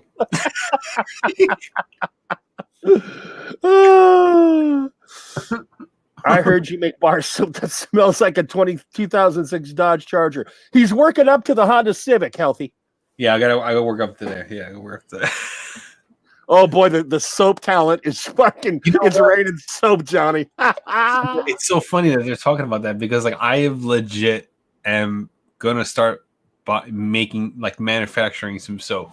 I mean, it's not gonna be on a level of like, making a company out of it and stuff like that. I'm just gonna make some soap and see where it takes me. That's it. I'm starting to buy the products. I bought a few things already. Oh. They're coming in the mail and all that stuff. So we'll see where it goes. We'll see. Now, Jimmy, Rooted. Okay, Rooted is the band where the young gal is from. Yes. And she just got married, which is a good thing because I had a chance there for a second. But Jimmy, is the song you sang on Therapy? I believe that's a Rooted song, is it not? Damn, I'm gonna just have to go and buy the Rooted album. I just am, because God, that song, that's that ghost Civil War shit that just will bring a tear to your eye. I'm not being hyper. Yeah, it's on iTunes. I'm not being hyperbolic here, dude. When Jimmy was singing that song, I was transfixed, man. Transfixed. Get our hopes up. Jimmy, no. Ryan, what's the wax burner called again? It's mine, but it's definitely on the Rooted album, Silhouettes. Okay. I'm getting that shit. Because if I want that shit with Jimmy raw on a live stream, imagine that stuff with some production behind it, right? Yeah. Jimmy sitting in the studio with the producer. Jimmy doesn't need help, by the way. Jimmy doesn't need a producer's help. He's not one of these modern people who can't sing a lick live without some auto-tune or a producer helping him out. Jimmy can do just fine. That Rooted album is fine. All right, Brian. Okay, Jimmy, I'm buying it tonight. Silhouettes. In fact, I'm going to buy that shit right now. I have just enough of the devil's water in me that I need it. I'm going right now. iTunes. Here we go. That's funny. Healthy Beard, he's in Newark. So that's where my sister is. My sister's in Newark right now. Rooted. And, that's where she lives. Rooted. Oh, dang. Rooted. Silhouettes. There it is. Wait a second. That's Victor. That's Letter to Bezalel. That's Morning Coffee. Give me the whole Rooted damn thing. Jimmy, what's the name of that song? If it's not in the album, you have to buy each track. There it is. $10. $10, Jimmy.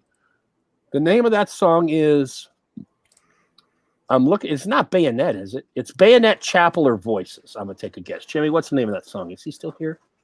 Oh, snap.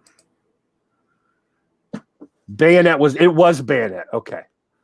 I'm going to play this shit right now. I'm going to play this iTunes thing. Here we go.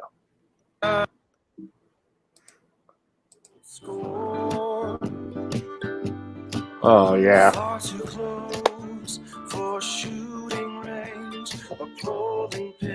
Oh, yeah.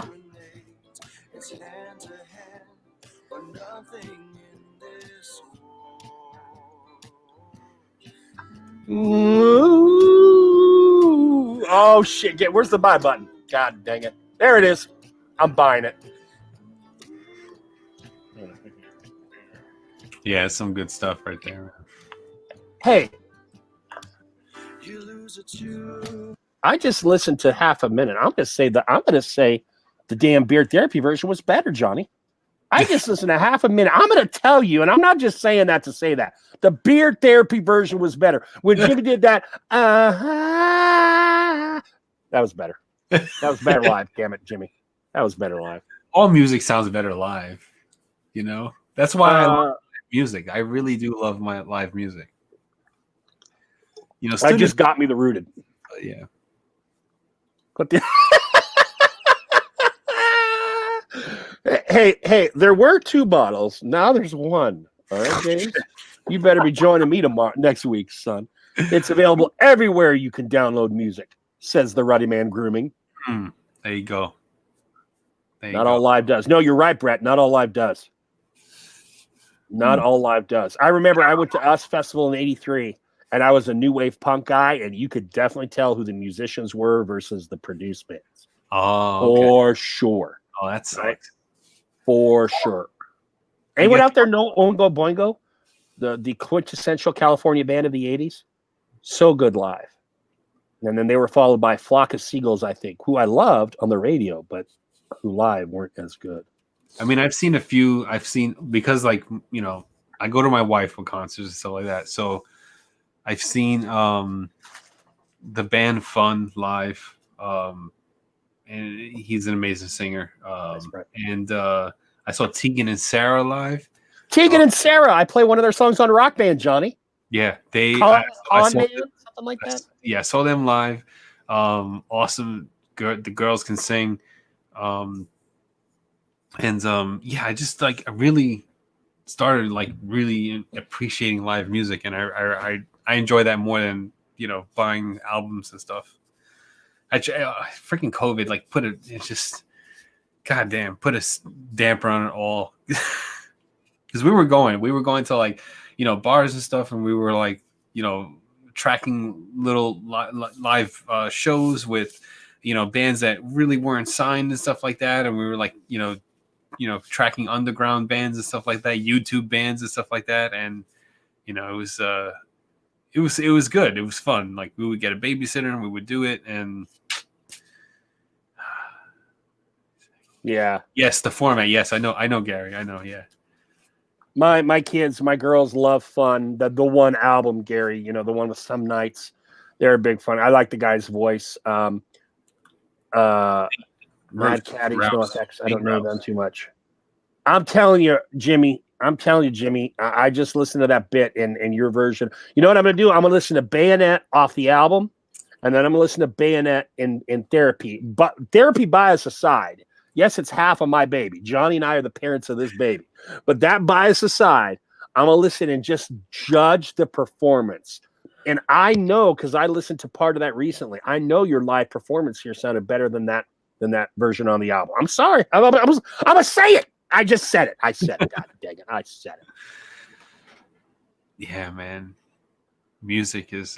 Was the Scorpions Face the Heat World Tour? Gary, mine was in the early 80s. KGB was the big rock station in San Diego, and I went and I saw Cheap Trick, Joan Jett, and Chuck Berry were the 3 big bands there. Cheap Trick was a big band of mine. Still is a big band of mine. I don't listen to any of their recent shit, but that was the first Wax I bought. Cheap Trick, Heaven Tonight was the first album I ever bought. He said, great. I paid to make the worst version.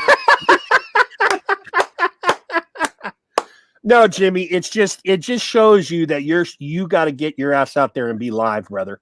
You being live will sell that album, man. You came on to a rink, and trust me, dude, we're a rinky-dink show right now. Imagine on episode 3, 4, 5, whatever it was, we were a rinky-dinky ass show, and you just broke out Lucille or whatever the hell the name of that guitar is, and you just crushed it, dude. Yeah. And I'm sorry if I'm just being all Jimmy Atkins gooey right now, but I love me some music. It was a legit awesome performance, and you can't deny the talent.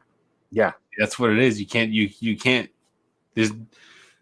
is what it is. You know, the talent is there. You know, and that's it.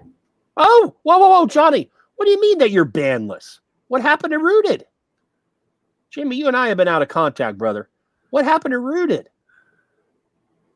Now that I'm bandless. Great, I paid to make the worst version. Danny Elfman is a genius camo cam. Yes, he is. He's got Oscar awards. YouTube, but his Boingo is still the best. But show up tomorrow night on YouTube. We're playing the whole album.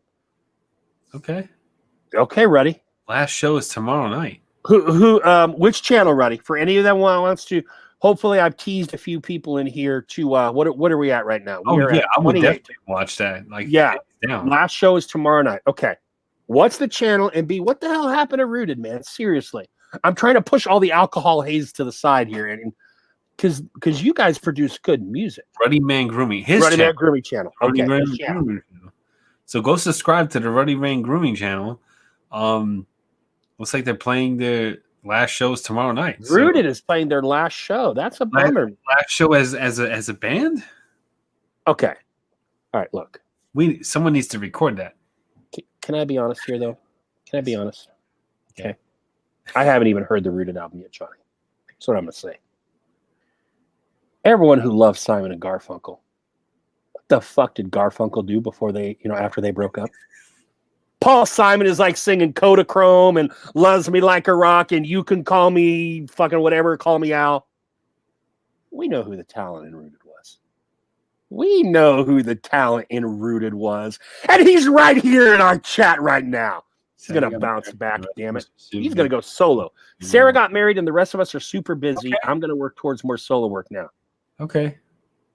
Jimmy, post that shit under Ruddy Man as well as whatever the hell. If you just go with Jimmy Atkins, whatever it is, dude. I listen to your guitar and your voice. And I think about the way the girl looked. She's a married woman, Joe. She's a married woman. Yeah, whatever. Anything else in Rooted, I don't even know. Who cares? I'm Jimmy Atkins and the hot girl. Oh my God. That's Rooted to me. Ooh. Oh man. No. Some good stuff. Dusty Rhodes gonna cut a Jimmy promo. No Dusty tonight. Yeah, last show forever, make it sounds like, because old friggin' the hot girl got married. Now she's ruined it for everybody. The hot girl got married. You know what? Like, oh man, yeah. You know, Joe. You know what Jimmy's doing? Jimmy's sitting there going, Barbado Joe's got that one-way ticket to hell, and I'm going to try and not make sure I'm going to punch that. But I'm the ferryman right here, and when he keeps saying stuff like this, I'm going to have to click that clicker and, shut up, Joe. Oh. Look. It's the last gig, Oh, man.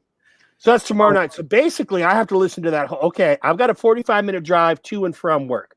I will know the Rooted catalog. What time is that happening, Jimmy? Let me know. What time? Good call, Johnny Grimson. Throw it up there so we can. Eastern. And the Pacific folk will have to do the math. Screw them.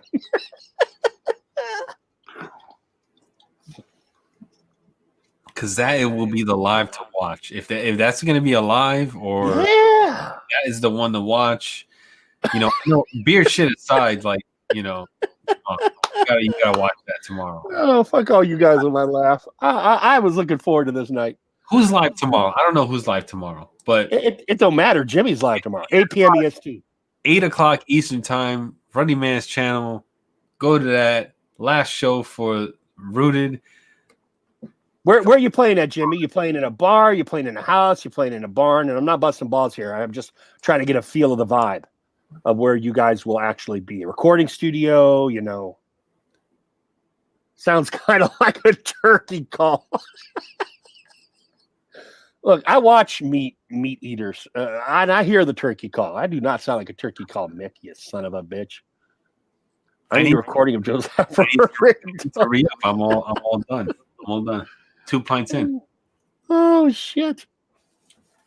Still come. Oh hell yeah, Ruddy! I will be there. Make sure you blast that on IG, dude. Seriously, you probably already were going to, but seriously, blast that stuff because all the Ruddy fans who know you're a musician, I bet you pull them in. At least those that don't have plans. Who has plans on a Thursday night? I'll be right back. Yo, it's a BYOB show. Slow down, dude. It's 10:21. The show's almost over. It's a little late for you. Telling me to slow down. I know about the BYOB. I brought plenty of the B. Your drinking units are not pints. Later. See you, Gary Lewis. That fun. Oh, Brett, I forgot about. Well, Johnny's in command, Mr. Blue Wrench. I can't bring you in.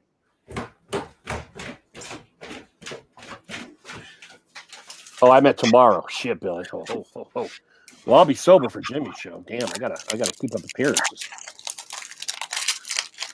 Well, what is Johnny doing? What is Johnny doing? Okay, sorry. I will be watching tomorrow for sure. Nice, Epic. We'll get to hear that Bayonet live, dude. That's all I want to hear. Yeah, I'm gonna. Now, there may be more. I'm gonna listen. I think I can get the. I think the whole album is like 9 songs. Let me go back and check. 10 songs. 10 songs. 9, 11, 16, 18, 23, 27, 32, 35, 40. Yeah, I can one-way most of that album. So I could get 2 listens of that album done before I go on the live. What does Brett have? The Josh Ricks beg. Oh, one of my clients did it. So when can we expect an update on the Corona B&E roleplay situation next week? James, I'll let you know. If I do it, you guys are my therapy couch. I'm going to let you guys know. What? Yeah, Johnny, when you walked away earlier, we were talking about using the coronavirus mask you favor as B&E roleplay. Then we start talking about your wife and the nurse and all that kind of shit. That's what he's talking about. I'll tell you what, Metal Guy, 1983, did a review on this Rogue Pineapple Party Punch beer, and I will always buy whatever that man reviews because this beer is an awesome beer. Yeah, it tastes great, and it's just slamming right now. Let me tell you. Johnny, I love the fact that you went Metal Guy 1983, as if there were multiple metal guys in the community right now. I didn't even remember him past Metal Guy. I don't know, shit, That sounded like a challenge, Brett. Wait, what's that sound? At least I'm always trying to just sit there. Yeah, Johnny's eating this right. I'm starting to eat, it's like a challenge, Brett. I want to try that one. All right. I don't know if you guys are BSing or not, but if I got to be the teacher by the fucking tetherball court, make sure that we don't get violent, or both of you come on and we'll settle it. Wait, what's happening? Johnny and Brett Berlin, Johnny and Brett Berlin. What? Rob and Brett Berlin are chatting. What's going on? It sounds like there's a little barking going on in there. A little barking. Could be just innocent barking. Yeah. I may be overlooking it. It is not a chicken strip. It's a Cliff Bar. Oh, I forgot the LOL, Joe. Okay. I eat a lot of Cliff Bars because my daughter eats them a lot. So we have a lot of Cliff Bars in our house. Yo, better be playing. Shit, ain't no time for me for bullshitting right now. Shit, man. Dude, I'm about 500 liters out of 750 in. So,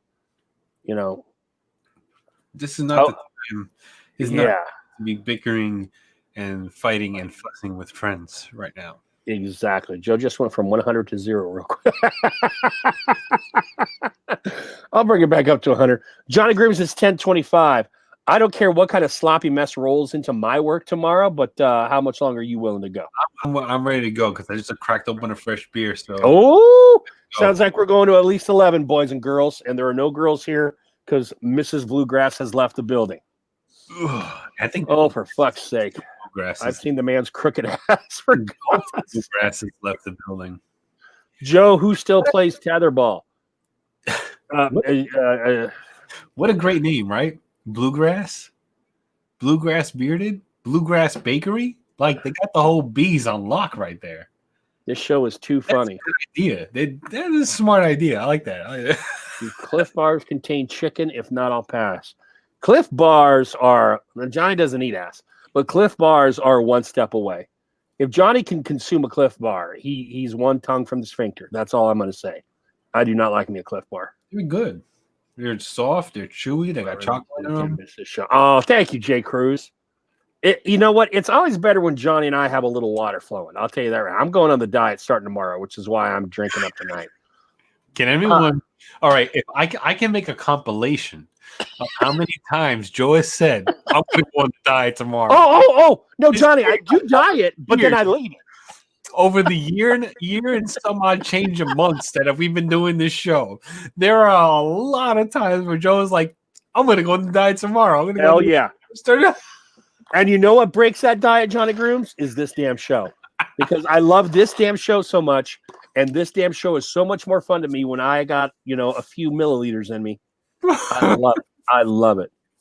Oh, James, you're right. You know what I'm going to do? I'm going to diet starting tomorrow. I'm going to pull about 7 or 8 off because that's how me and Atkins do in a week. Maybe 8 or 9. And after I get those 8 or 9 down, I'm going to put about 3 or 4 back on, and I'm going to drink with you and fucking Phil. Yeah, you for damn straight. Oh, hell yeah. You for damn straight. I'm gonna do that. Have an 18-pack of Corona in the garage. Like I just ready for the fridge, for next week. Thank you, Jay Cruz. I've got a little less time than you do, my brother, because I'm rocking 53 right here. But fuck it, man. I want to have some fun. And James Pershing. James, I'm about to bust your chops. James Pershing was the only beard therapy guest that had to tap out. Yeah. So that he didn't vomit on screen. That's that's me. That's not necessarily James, but James was there 1 minute and he was gone the next, baby. And Phil is gonna be fucked up. It's gonna be a great show next week, boys. Don't miss next week's show, damn it. I may have to get some for next week. Oh, there's my 1 cup measuring bowl. Holy shit, it's right here. I've been looking at this damn 1 cup measuring bowl forever, and it's been right here next to me. Rob Acker, that is the show which was edited the shit out of so we could post it. Those who were not there, do not speak of that show. That show was so extreme. That show isn't. I don't even have the original. I think I have the original somewhere. I have the original on my old computer, but the original will never be shown again. That show went. Look, here's what I'm going to say about that show. When I'm hanging out in the group chat with guys, or if me and Rob DM, do a video chat, or I don't really video chat with Johnny, but if Rob Acker and I video chat a lot, motherfuckers, I put on a shirt to come on this show. All right. Otherwise, I am a shirtless fat man. Right. I left the show after a few hours, and our guest that night was 6 sheets to the wind. And when I saw Johnny trying to maneuver with him, because it did take 2 of us to try and work with him. And when I saw Johnny on his lonesome, I said, shit, I can't leave my boy out there like that. I came back on the show with no shirt on because I was done. I was beard therapy-rific. This shit was gone, all right? And I didn't even put a shirt back on to jump back on with Johnny. That was a hell of a night, Johnny Grooms, was it not? That was a hell of a night. That was a night, yes. That was a night. Ryan remembers. Ryan was there. That was a hell of a night. If you didn't experience it. Yeah, we did that. We did that. That may have been the best show ever, but you had to be there because Johnny had to edit it so it could make air. Yeah. But God, that was fun. I've never signed off of therapy. Well, it's very rare that I sign off of therapy and Johnny goes on. There may have been a few times, but I've never signed off of therapy and then put my ass back on because I had to have my bros back. All right, that's just how crazy it was. Johnny and Joe, I may have to go get some water for next Wednesday. Yeah, you may, Brett. You better fucking get that shit now before the COVID shuts down your liquor dealing establishments in Kansas. You better get that shit. You can tell when Johnny find a bull right in front of you. Rob is very true. You're doing the bull. So, all right. We had a good show. We have a good night.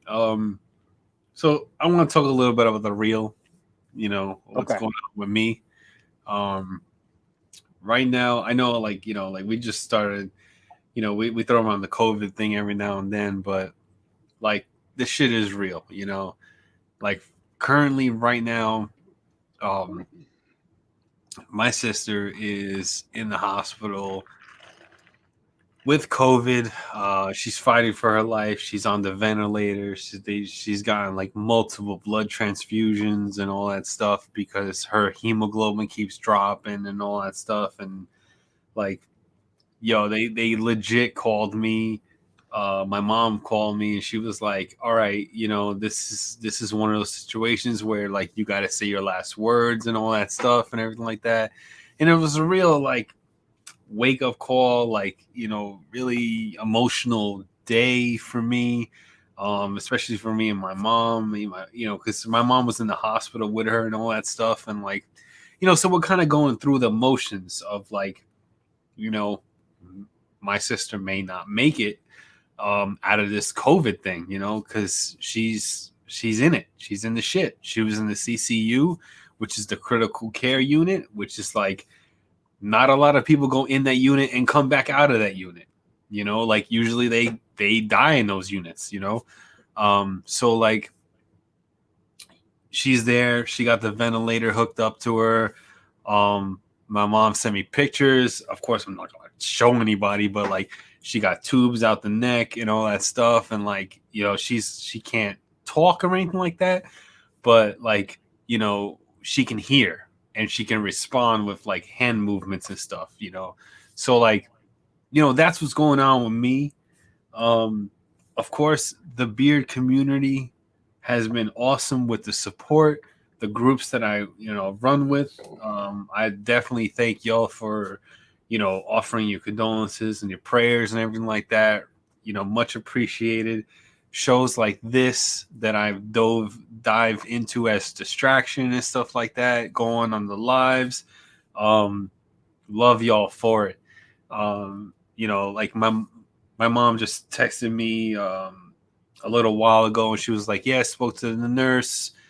She got another her third blood transfusion because her blood levels keep dropping. So because every time her blood levels drop, they have to like put more blood in, like fresh blood into her, so to keep her, alive. So they did that, but they moved her out of the CCU, and she's responding well to the treatment that they have for COVID. So that is a good note. We're not out of the woods yet, but she's in a certain ward that I forgot what my mom told me. She said she's in a certain ward. She's not in the CCU anymore, the ICU, but she's in a place where like, she's on the ventilator. But if the treatment continues to improve and she starts to breathe on her own and get her own oxygen and stuff like that up by herself, then they'll move her to like, the regular bed, the regular, hospital room. But she's going to be in there for a minimum of, I think, hold on, let me just pull up the text real quick. I think it was, she's going to be there for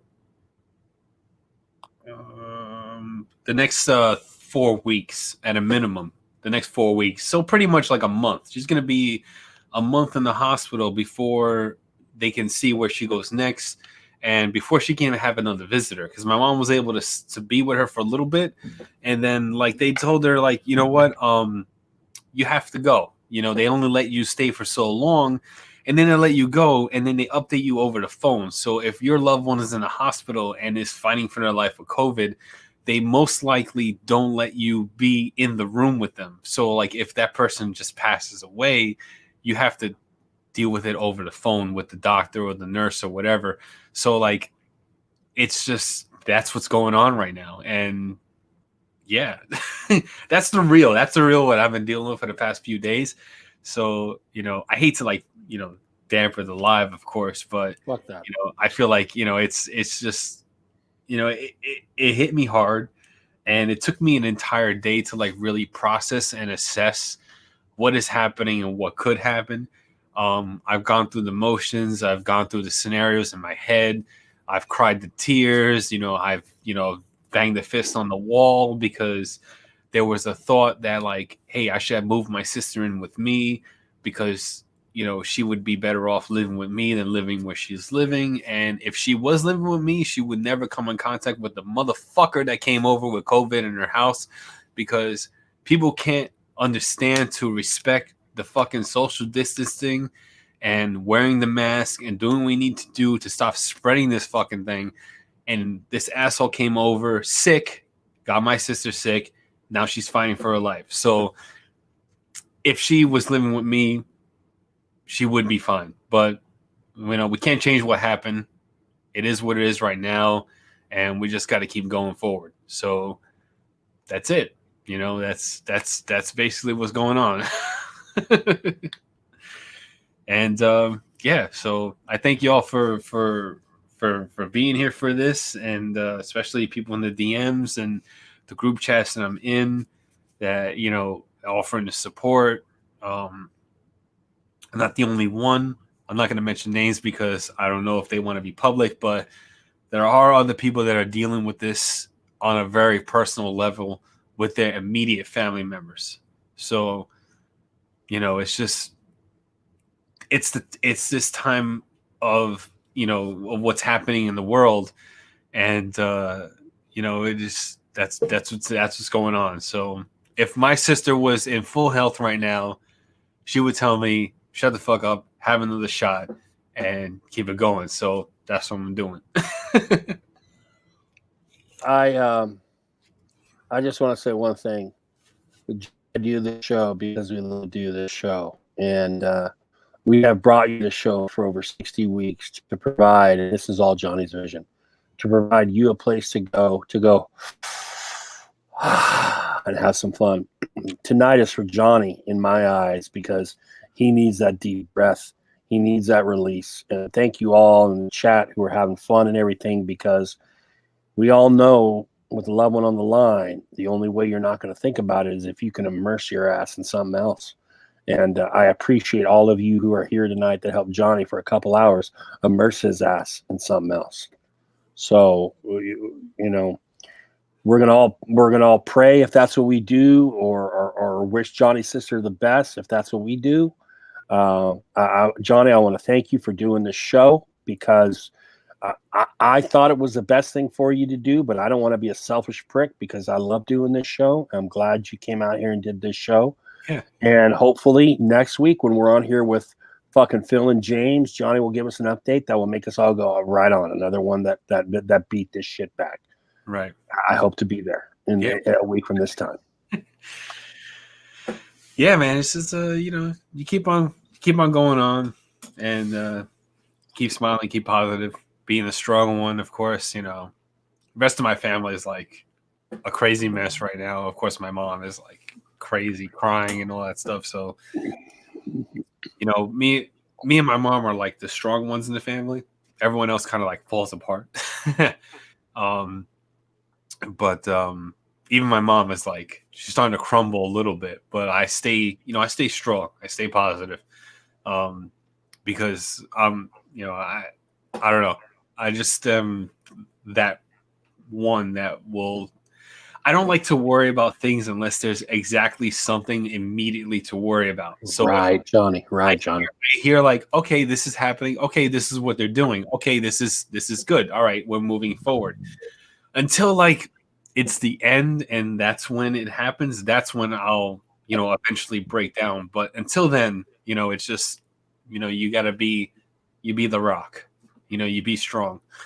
And that's it. And CCU to a regular bed, to me, is a victory, man. You got to take the victories where you can get them, brother. Yeah, exactly. Yeah. Right. And we just, even if she hasn't advanced anywhere, I mean, Johnny said 4 weeks. Even if she hasn't advanced anywhere past that regular bed, if she's not going back to CCU or ICU, that's still a fucking victory. Yeah. Yeah. And we'll take it from there. The only thing that really sucks is the waiting game. Of course, like, you have to wait, and like, I don't hear any updates until my mom hears an update, and you don't hear an update until like the nurses call you. So like, you have to wait until the hospital calls you to let you know, because you can't visit. The way it is, like the way it was before, she was able to get a visit every 3 days because she was in the CCU. So like, when you're in the CCU, you're pretty much either gonna die that night or you're gonna die like within the day. So like, they let you visit a little more often.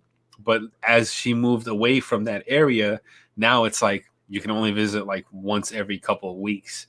So like, everything is over the phone. This is where you hear the stories online. If you hear the stories online, you hear the people who like they dropped off their family members to the hospital, and then they get a call from the doctor, and they have to give their last words over the phone to the people in their hospital bed because they're dying. They're gonna die. So like this is the period of time where like those stories come into play, and it's just that's unfortunately with COVID, because it literally is, because like they don't have a lot of knowledge of COVID. Like, I mean, they have a lot more than when they did in the beginning, but even still, like they don't really know what they're dealing with. So like if you come in, you have to quarantine for 3 days before you can go back home and stuff. So like they told my mom, because my mom has MS too. My mom is very sick also. She has MS, Alzheimer's. She's got onset dementia and stuff like that. So she doesn't travel alone and stuff like that. So like when she's in the hospital, they found out that her medical history, and they immediately kicked her out and was like, you cannot be here at all because you will catch everything because her immune system is like, so like my mom is very sick also, but they kicked her out of the hospital because of her conditions and stuff. So the way it is, it's like you can't visit. She can't have any. I can't even go visit her if I wanted to. So because of where she is right now. So yeah, it's I don't have a sister, Johnny. Yeah, and my mom didn't have a sister, so I'm used to this no cousins, no nephews, no nieces shit until I got married. I mean, I honestly want to thank you for coming on here tonight, because this is a respite, brother.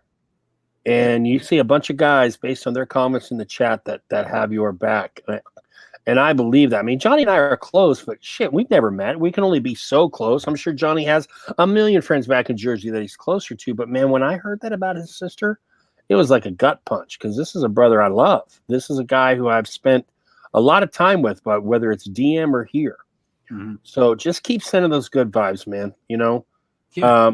It to me, it was an act of bravery for Johnny to come on here, because he could have been like a turtle and sucked back into that shell, and no one would have faulted his ass. But he drank his little fruit punch brew, and he came on here to talk some shit, and it was as good for him as it was for you all. And I truly appreciate all y'all being here tonight, just to be part of therapy, but also to help Johnny out, because Johnny needed some therapy tonight, boys. And I'm glad we were here for him. And I know, like, she would say, like, crack one open, stop being so sad. She was like that. Yeah, she is like that. When she's better, like, that's like how I am with the alcohol and all that stuff like that. She's like that. She knocks back the shots. We take down the cases of beer, like, family gatherings. That's just me and her. Like, and she's like my really only like 100% blood relative. Like, it's me, my mom, and my sister. There's a biological side of the family, but they're all half. You know what I'm saying? Like, so when it comes to like my actual blood sister, like, she's my actual blood sister, like 100%.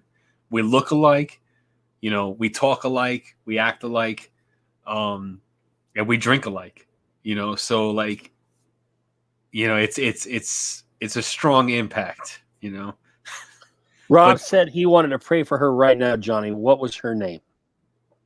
Her name is Leslie. Leslie. There you go. Yeah. For those of you wrapped into the prayer and believing that that's going to rock Leslie's socks and get her ass back up there, do your shit, man. Do your shit. Sometimes she watches the beer therapy. She doesn't comment. Really? She used to watch. And she was just like laughing and stuff like that, but she never really commented, because like she's like, "Oh, it's all guys. It's not a girl thing." And I'm like, all right, whatever. Man, I don't care, as long as you watch me. I don't give a shit. Well, you tell Leslie the D93 crew has got her back, Johnny, if you get a chance to, because I know these boys in here. I'm looking at their comments, and I just know good quality dudes up and down the line that we're seeing in this chat. If we'd all grown up in the same town together and we're hanging out and we heard this about your sister, or we're all separated by hundreds, if not thousands of miles, and we're hearing about your sister, we got your back, brother. We have got your fucking back. I appreciate And it. as empty or as filling as that sounds, dude, it's a nice fucking place to be for me, boys. Nice place to be. That's right, Eric. We are here. Copper Johns, I'm so happy this is still going on. Well, the famous last words, motherfucker. You don't know how happy you are yet. We haven't got off the air yet. There could be, I could say the same thing like Copper Johns, motherfucker, and you're banning my ass. All right, so let's just be careful with some of those statements, Copper Johns. God damn you. We want to see Leslie in the chat soon. Yeah, we need to bring some Leslie in this ass. If she's one of those little snitchy kind of, hey, what's going on with the boy? I want to see her ass. Get her ass from behind the hedge, Johnny. When she's ready to go, we need to get her in here. That would be awesome. She always says like, oh man, you guys are crazy, and like, you know, your videos look great and you sound great. You know, it's very positive. Like, that's awesome, man. More positive than like some of her friends ever. You know, of course she's gonna be positive. She's just like, you know, my sister, but more positive than your fucking wife. That's true. That's definitely true. She's seen more videos than my wife has. So yeah. Oh shit. And it's crazy because like even before when I heard the news that she was sick, you know, my mom told me, and I was like, yo, I was just talking to her last week. We were talking about starting a YouTube channel together because like you and Leslie. Yeah, we were gonna start a YouTube channel together, and I was like, let's start a vlog channel, right? Right. And let's just tell our story like from the beginning. Oh, and she's like, no, we can't do that. And I was like, yes, we can. I said, we totally can. I said, we could just like, look, I'm Johnny Grooms, right? Right. I'm not my real government name online. You know, like we could do this. We could pull this off without hurting careers and without hurting like, you know, our family and stuff like that. We could tell a story. It's a true story. Some of the names are changed, you know, but we can tell a story. Right. And she just was like, no, we can't do it. And I was like, look, you got the gift. Like, she met Barbara Bush. She used to write children. My sister was a straight A student all the way through high school to college. She wrote children's stories. She went and met the president twice. She met Barbara Bush and George Bush twice because of her short stories. That's awesome, man. I mean, my sister is insanely intelligent. So I said, you know, you have the gift to write a book. You wrote books before. We can totally do this as a vlog series in character. You know, me being Johnny Grooms, you being whoever the fuck you want to be. Right. All this stuff, and we can make this work. And she was just like so on the fence because she was like, look, mom's gonna know, you know, so and so, uncle's gonna know, cousin's gonna know, you know, all this stuff. And I'm like, fuck them, man. Like, let's just do it, you know, like, and it'll be, you know, you understand, you know, because we all have our demons. I have my demons. She has hers. She doesn't respond to actual real therapy, like sitting down with a doctor, talking, all that stuff. She didn't really respond to that. And I was like, look, you can do your story on YouTube. Yeah. You will find a community that people that will, they'll gravitate to you, and they'll know what you're talking about, because a lot of people have gone through the same kind of stuff that we have gone through growing up. And like, there's a support system there. There's definitely, like, even with the bearded community, when I come through stuff, like, y'all are there. Like, there's certain people in the bearded community that are there that I can talk to about certain things, and like, it's there. I said, you don't understand like the power that is there when you meet with people, and they share the same experiences with you. You know, yeah, right. So I was trying to turn her on to that, and she was like so hesitant. And I was like, we can totally do this. And then she says, okay, I'll think about it. And I was like, great. Because like when she's like, we'll think about it, then she's really gonna think about it, because she's not stupid. Like, she's very smart. She'll think about it. Johnny, here's what I know, dude. And I'm sorry to interrupt you, but here's what I know from all the research I've done since I have a young girl who's got a lot of comorbidities. Your sister doesn't have the comorbidities. Your sister's in a good age. She's a female, and data tells us that males are more likely than females to go a bad way with this shit. Now, Johnny, it's your sister. But if I were you, I'd be laying that thumb in there once she recovers and she gets out of the hospital. I'm like, you going to get COVID again? You don't want to get that COVID again. Let's do that vlog series, goddammit. And I would play that COVID card, Johnny. You damn right I would play that COVID card. And you get the vlog series. Yeah. I mean, it'd be Hell yeah.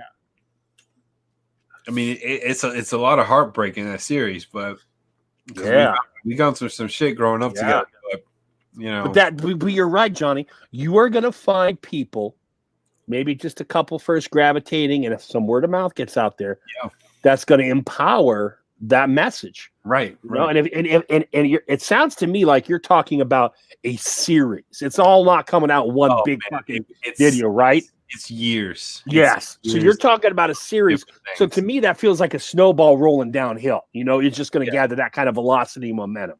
It's a story. It would be like the way I explained to her, I said, look, it's a story. There will be the beginning to current right now. And of course, I told her, think about it as writing a book. You have your characters, you have your chapters, you have your character development, you know, all the things that we've went through to, you know, use what has been thrown at us to make ourselves better. That's character development. Right. So we can work it like a book, just being verbal, me and you on the screen, or just you, or even just me. If you want to write it and I will tell the story. Right. As Johnny Grooms telling the story on another channel, of course, not the Johnny Grooms channel, but on another channel starting fresh. I could do that because like I can read the script and just, you know, tell the story, and that's basically what it'll be. But I love that you said to her, I'm Johnny Grooms, not Johnny whatever my government name is. Exactly. I'm fucking Johnny Grooms. I don't have to be Johnny Blah. Right. That's the killer, dude. See, here's what immediately after you said that, what's coming to my mind. It's going to take her some time. She's going to get past this COVID mess because I want to see that vlog come to purpose, because that's going to give her the motivation. Hopefully, be like, okay, I put this behind me. Let's some serious thought to this vlog, because there's going to be people out there that are going to identify with it. Sure, for sure. Yeah. Epic Beards left. The Mick and Ryan live show is now in here. Just so you know, Johnny. We want the community to help us come up with a good name for our stream. No time limit, just in a week or 2 or 3. All right. Now, if you guys remember back in the old days, you would have a core TV show. Let's call it Happy Days. And off of Happy Days, we get something called a spinoff. It might be Mork and Mindy. That's right, motherfuckers. Do your history. Mork and Mindy came out of Happy Days. It might be Laverne and Shirley. It might be Joni Loves Chachi. And I don't want to take credit for this shit, but I'm looking at the Ryan and Mick show as a spinoff of Therapy. You heard it here first, Johnny Grooms. So here's what I'm going to say. Here's what I'm going to put the first piece of paper into the fish bowl, McMahon, and I'm going to say, no, after I thought about it, that's shitty. I'm not going to say anything right now, but when the water is not flowing in string, I'm going to come up with something. Call it Ryan and Mick, or Mick and Ryan. Tape Talk. Just call it Tape Talk. No, that's now, Devin, that's too much beard therapy. We want them to have their own identity, right? Yeah. Yeah, they have to have their own. Yeah. 2 gingers, no ale. What do you think of that? Yeah, there you go. I said it. I thought it was weak 2 minutes ago, but now I'm going to say it. 2 gingers, no ale. It's shitty, but it gets the ball rolling, okay? Not every idea is a good fucking idea. Let's be honest. 2 gingers, no ale.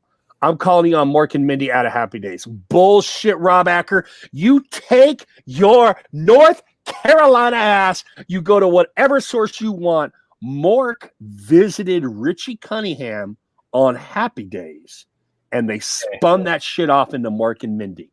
You go do your research, son. We're not talking about burning wood and fucking juice here, okay? We're not talking about painting flags on wood. We're talking about my shit. I got it. Mick Go and ahead. Ryan, the bearded experience, Mick and Ryan, the bearded experience.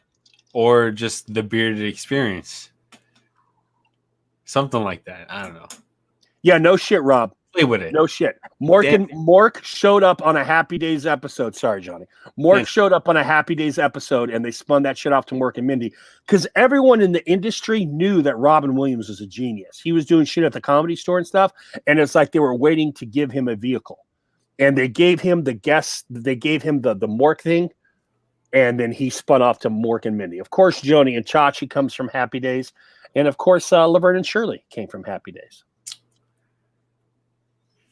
Joni and Chachi, Ginger's beard, and the Ginger's beard's and the baby arm. I'm liking. Say it now, Joe. Let me scroll back. What beard therapy copyrighted Tate? Now we didn't copyright Tate, but we're kind of the home of Tate. Hey, if Ryan and Mick want to go with that, more power to them. Yeah, you know? But I think they want to distance themselves from the Tate a little bit. They want to do something on their own to be original. So yeah, right. The Ginger experience. It's true, Rob. Mork did an appearance on a Happy Days episode, and he killed it, and Mark and Mindy spun off of it. Thank you, Blue Ranch. The beard. Oh, Johnny's onto something. The beard experience with Ryan and Mick. Yeah, boys. Yeah, the wheels are turning. There you go. You know. I didn't hook up with a fucking idiot, boys. All right? I hooked up with a fucking man. All right? We haven't kept this show going for over a year because we're dummies. You're damn right, you just listen to Johnny Grooms McMahon. Woo! Woo!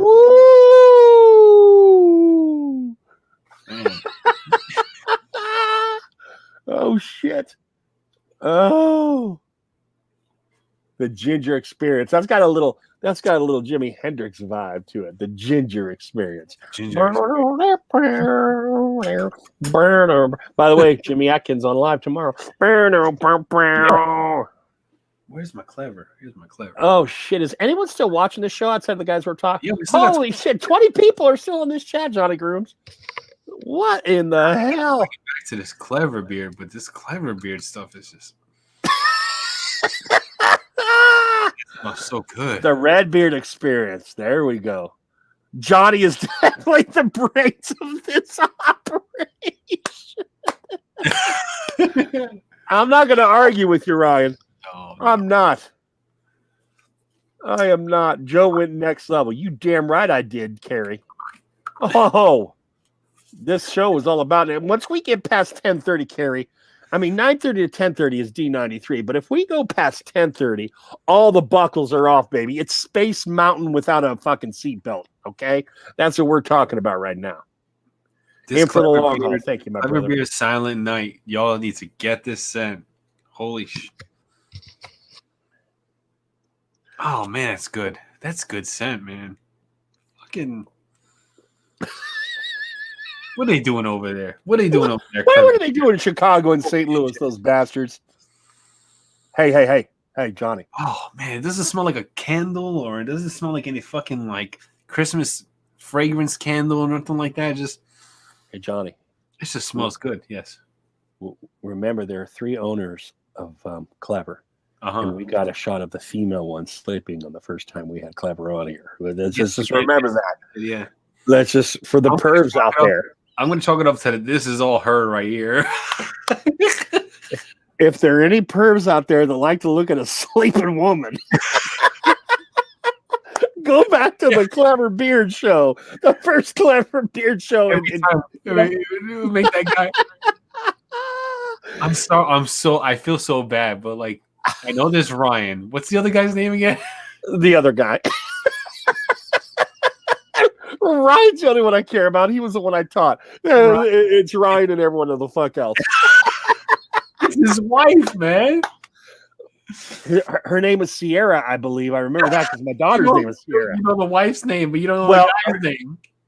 Okay, I'm not on full perv here. My daughter's name is Sierra, so that's why I remember it. Oh,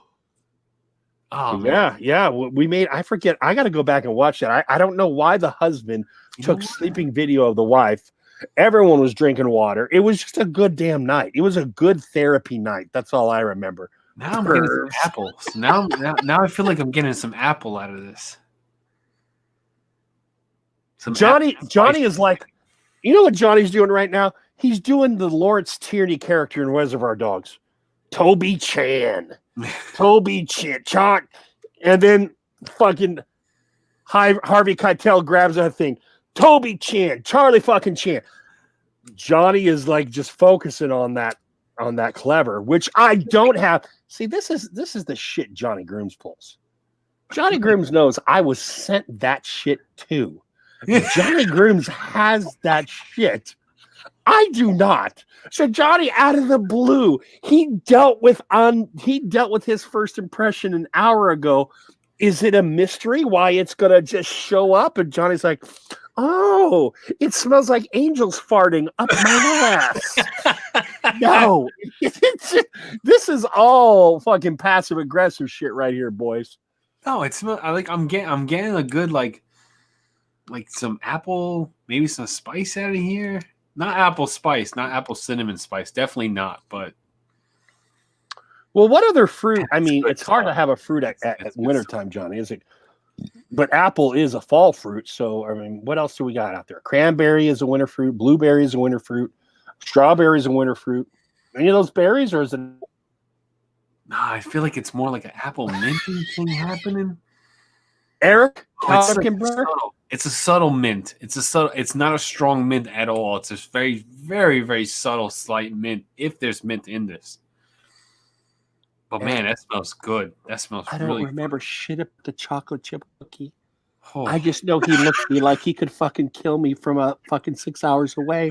Because I was told that I was gonna receive some chocolate chip cookie. From whom? From whom? And it never happens. That's all. That's not a clever thing. And it's not Mrs. Bluegrass chocolate chip cookies. Just putting it out there.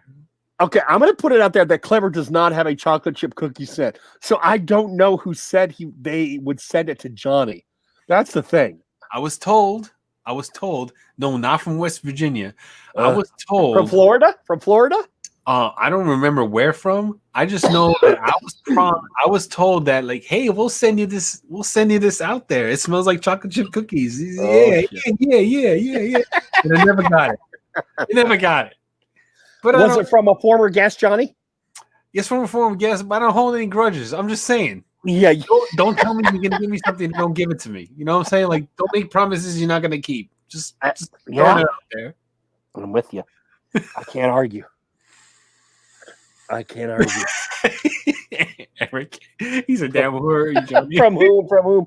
I'm an English teacher, Mick. No one else uses whom correctly. You damn straight I'm going to use it. Do you need a grammar lesson right now, Mick? Do you need to know why we use who and whom? I don't think anyone wants to go through that right now. I'm pissing in a bottle.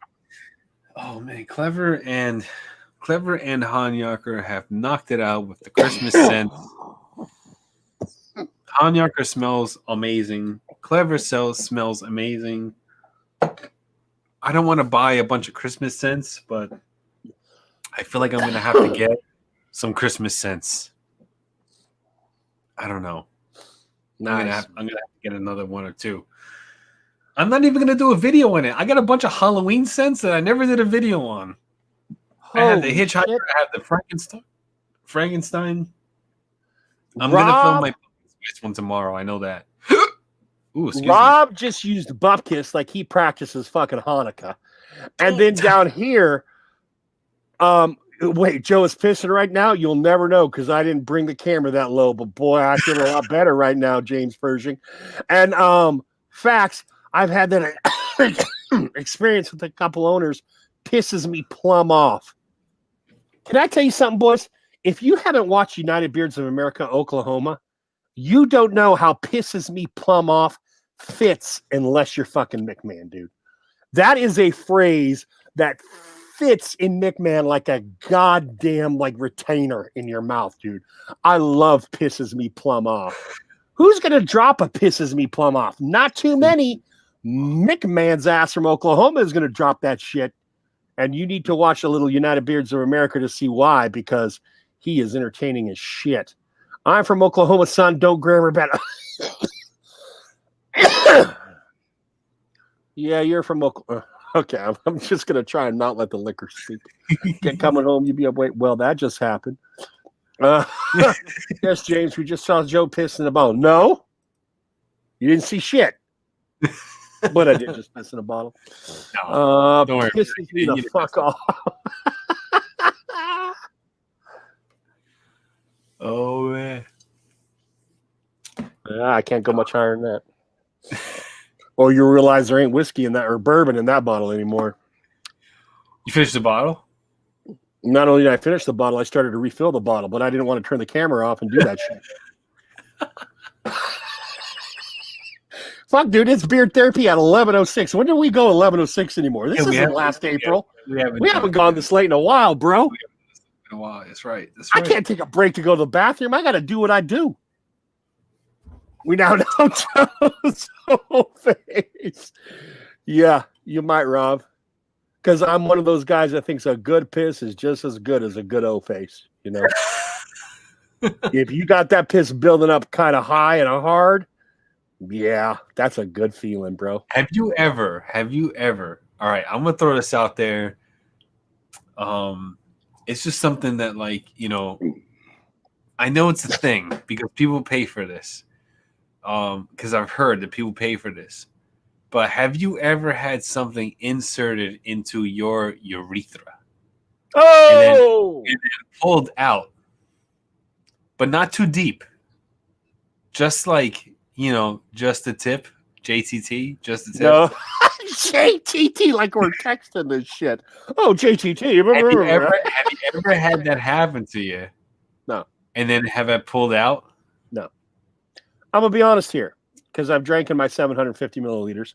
I've had a female finger up my ass, not a male finger up my ass, a female finger up my ass, not more than once, but many times.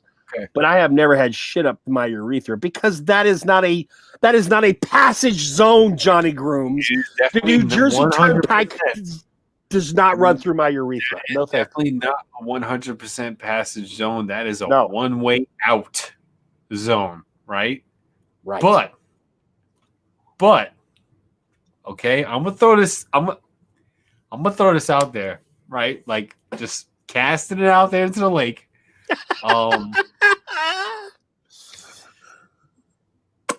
It has happened to me by 100%, like, I don't fucking know how it happened, but it happened. And it got pulled out, right? A thing got pulled out, and it really hurt at first. But once it was out, it was like, oh, what? Like, what is that sensation? That is a very bizarre feeling, and it felt kind of good. Just throwing it out there. Yeah. And some people actually pay for nails or things to be inserted and pulled out. Yeah. So, like, I kind of get why people pay for that. Yeah. Because, you know, like, this had happened to me on total accident. I can't even explain how, but it did. And yeah, it is a very bizarre, painful, weird, good feeling. No, that's a good call. That's the only way I can describe it. It's the only way I can describe it. So, like, yeah. There is to me, Johnny, and this is just one man who wants to rub his balls with the Badger fucking shaving brush. There is a fine balance between pleasure and pain that often comes up during sex. And it's when you can achieve that balance with your partner that things really start getting cool. For you, it was the urethra. For me, it's not the urethra so much. Okay, I'll work nipples and bunger. Okay, I'll work nipples and bunger more than the urethra. Does that make me a freak? Don't judge me, you bastards. All right, as long as it's a woman's fingers going up my ass, it ain't a problem. Now, if Redbeard Ryan wants to stick his finger up my ass, he's gonna have to pay, and pay well. Damn it.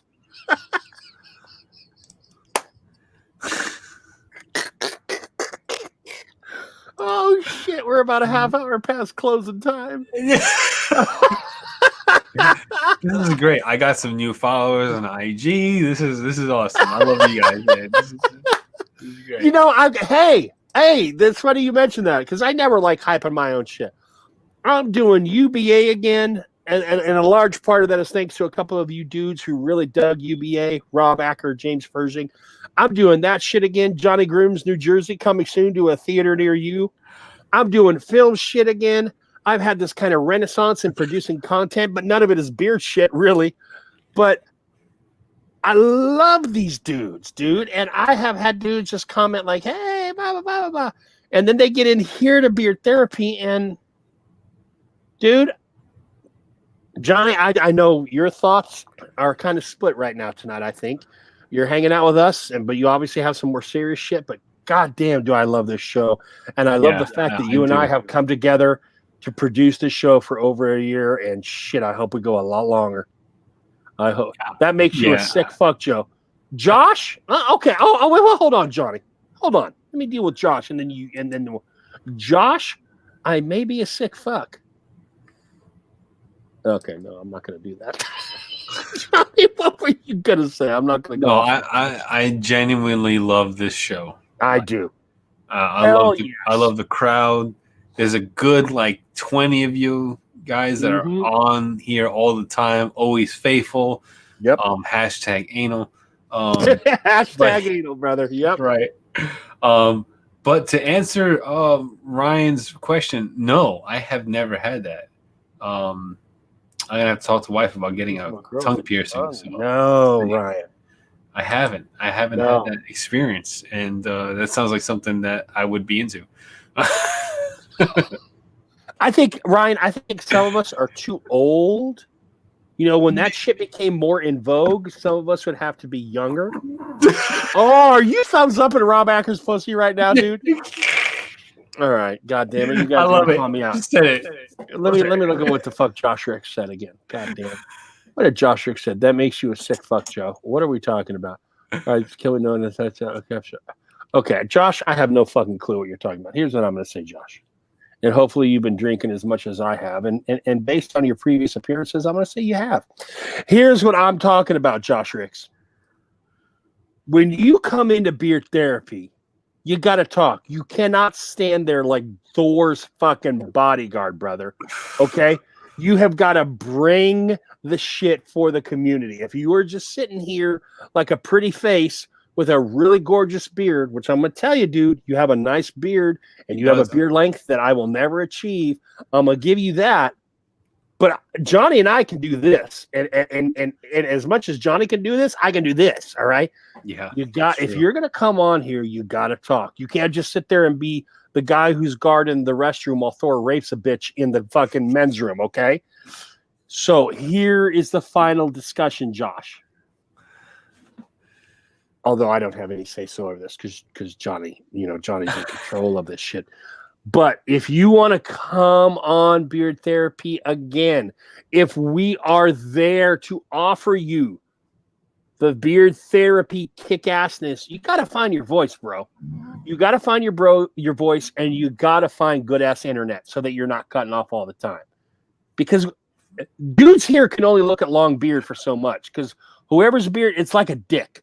Whoever flops his dick out or his beard out, there's going to be something longer out there eventually.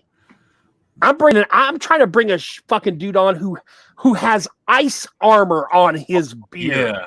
You guys don't even know what Joe has been working on right now. I saw a little clip of it. I'm going to watch most of it tomorrow. But damn, you ain't ready. Ice armor, Josh Ricks. Ice armor. We're talking about dudes fucking getting into some situation where they have a beard down to almost their dick and they're ice armoring up in case they've got to go against the halls of Asgard during fucking Ragnarok. All right, brother? You sitting here and being a pretty face ain't gonna do much for Ragnarok, motherfucker. You're just gonna be like letting people in and out. He's talking literal ice. I'm talking literal legit ice. Like I've seen it. Ice beard. That's it. That's all I'm gonna give you. Yeah, damn right. Joe, I don't like looking at dicks besides my own.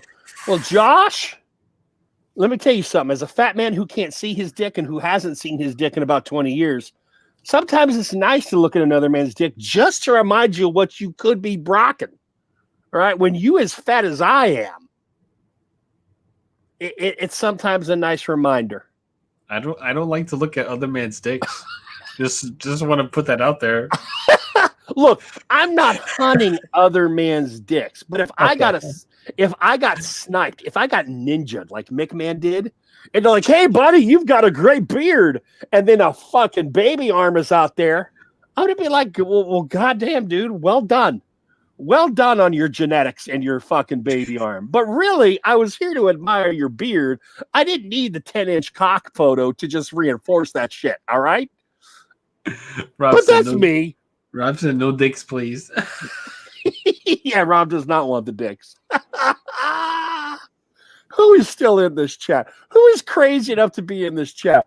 Oh, shit, there's still 20. Yeah. And we're talking, oh, shit. I think I might need more ice, Johnny, if we're going to keep going. Nope, never, Joe. Dicks are nasty. Now, Brett, Mr. Blue Wrench, that is not true. I'll be right back. Oh, my God, I have an emergency. Okay, Johnny has to go. Brett, that is not true. Understand something. Yeah, we're not programmed to look at fucking dicks and admire them. But you could have played baseball in high school. You could have played like on the company team softball, and you see a guy who's a pro who jacks something 500 feet, and you've got to stop and say, that was a great fucking hit. You see a 12-inch dick, you don't have to like admire it and go, oh, gimme. But you have to stop and say, that's a big ass dick. And that's all there is to it. You can stop right there and say, dude, I am not a gay man, but I admire the fact that you have a 12-inch dick. And I think the red bearded man who sucked Ryan and others in, that's all he's looking for, a little dick admiration. I'm observing here. I'm not saying plus or minus. I'm observing here. Okay. I gotta go look at the fucking comments now. Ron says no dicks ever. Jay Cruz hasn't drank enough, brother. We done watched the man fall his own piss on here before. Thank God.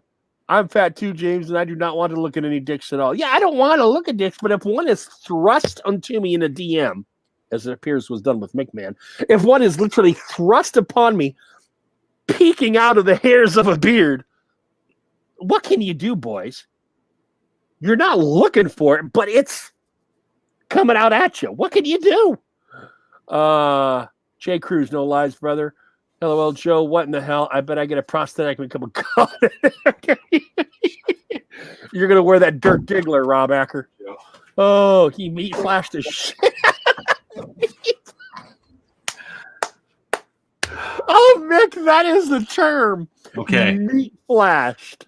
That is the term, Mick, man. Oh, I love that term. He meat flashed the shit out of me and mental both. You guys found yourself a ginger lover, and he just happens to be strapping. Oh, shit. Oh, my He's God. Thrust. What did I miss? Real Carrie. Jesus Christ, I was only gone for a minute. Is Carrie in here? Oh, yeah. What in the... Carrie, I know you've popped in here a few times before, but if you're coming in here at 11:20 p.m. on a Wednesday night, you got to take all preconceived notions, all of your beliefs, and stick that shit to the side because things are about to get crazy. Particularly if me and Johnny are drinking. One or both. If we're both drinking, it's going to get ugly. Yeah. And next week, it's going to get very ugly, which is why you should tune in. Yeah, I have to like prep my body for next week. Hot damn. Sounds like I missed a banger. Oh, Fat Scuba, you have, sir. I believe that's Everett Dage.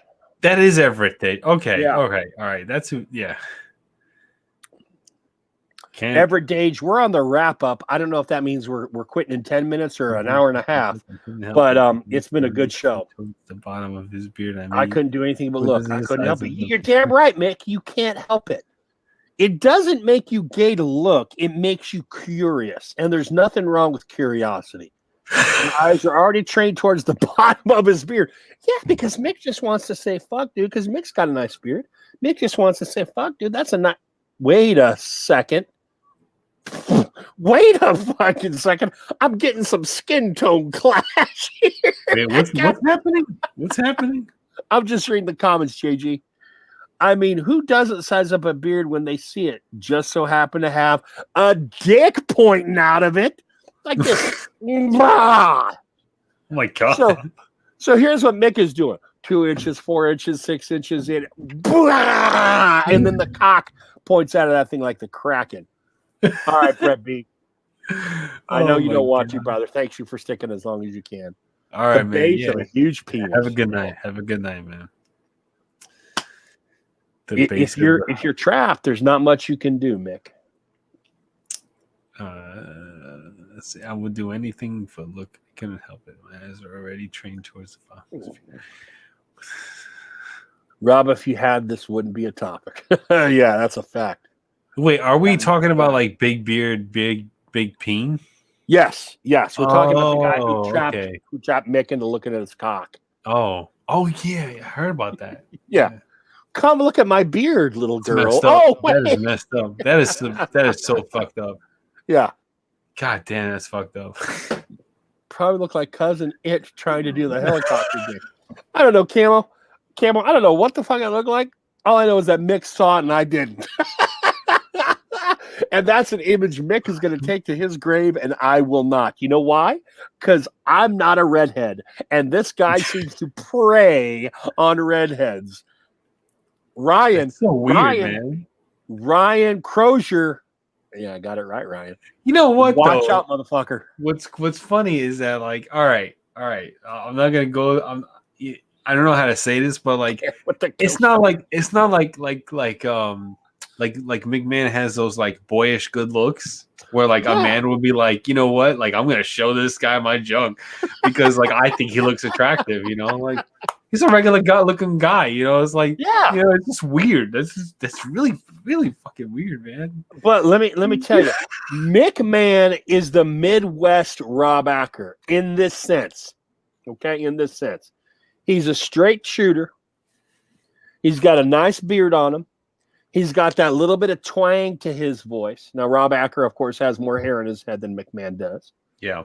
Definitely. But if you're a guy out there and you're like, well, fuck, dude, what if he liked bald dudes? What if that was the thing? Well, no. I think that's what it is. That's what it is. Maybe it's the bald head. Maybe it's the, you know, I get a lot of DMs from my bald head, more than I'd like to share.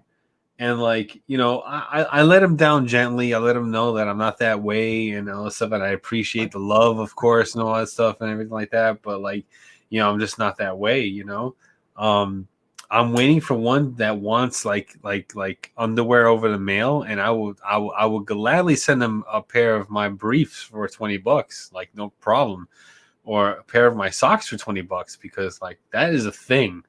Y'all can like say what you want and think what you want, but like there are dudes out there that are paying, you know, women for $20 a pair of panties or $20 a pair of underwear, or socks and stuff like that. So like I would not be opposed to entertaining the other side of that spectrum where like a nice burly, you know, homosexual man would like to pay for my underwear. Like I would sell my underwear if they really wanted it, you know, like I ain't opposed to making that money. You know what I'm saying? Like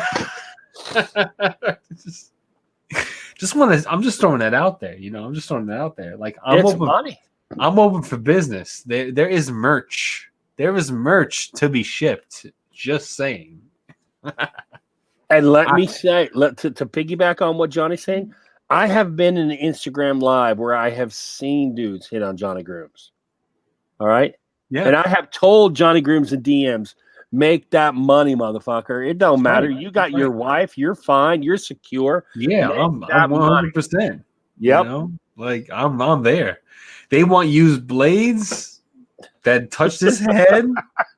If they want like shaving creams with the hair on it, or whatever they want, whatever their sick fetish that they want to fulfill, I will be more than happy to oblige That's if right. you want That's right. $5 a dollop or whatever the fuck you want. You know? Filming that shit like, oh, Johnny, you could send him that badger hair thing if you rubbed it, if you did a Joe Higgy. 80. You did a little Barbado Joe look, rubbing, you could be You sending want that a fresh shit. brush that went on the taint? You can have it. That's 30 bucks right there. You can get all the baby. funk. You can get all the funk if you want. I won't wash for a week. There you go. I'm glad Johnny dove in because I was looking like the fucking misfit on this one. Now Johnny's with me. Holy cow, Gary Lewis, I thought you were going to bed, son. You know what I'm saying? See Like, what? yeah. Oh, Josh, we don't need skid marks. We just need a little badger hair brush with just a little. I'll ziplock my underwear and I'll drop a few drops of beard oil in there to let you know what I'm smelling like. You know, whatever you fancy. Because I've seen it. I've seen the girls sell their underwear. What they do is that they take the underwear that they wear and they lightly put it into a Ziploc bag. They put a little spritz of their perfume in there and they seal it up and they ship it out. That's I could do the same thing. I could put my underwear in a bag and I'll put a couple of drops of beard oil in there to let you know what I'm smelling like. That's and I'll ship it out to you. 10, 20 bucks a pair. Like, it's up to you. Whatever you want, man.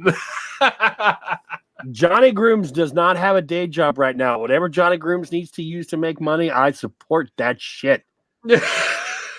Hell yes. I'm only going by what I've seen the women do. The girls do this. There was a girl. She was out there jogging, right? This man approached her and was like, I'll give you $20 for your socks right now. She legit took off her running shoes, took off her sweaty ass socks, gave it to the guy, and he gave her he gave her a $20 bill, like right on the spot. She was live on TikTok doing it.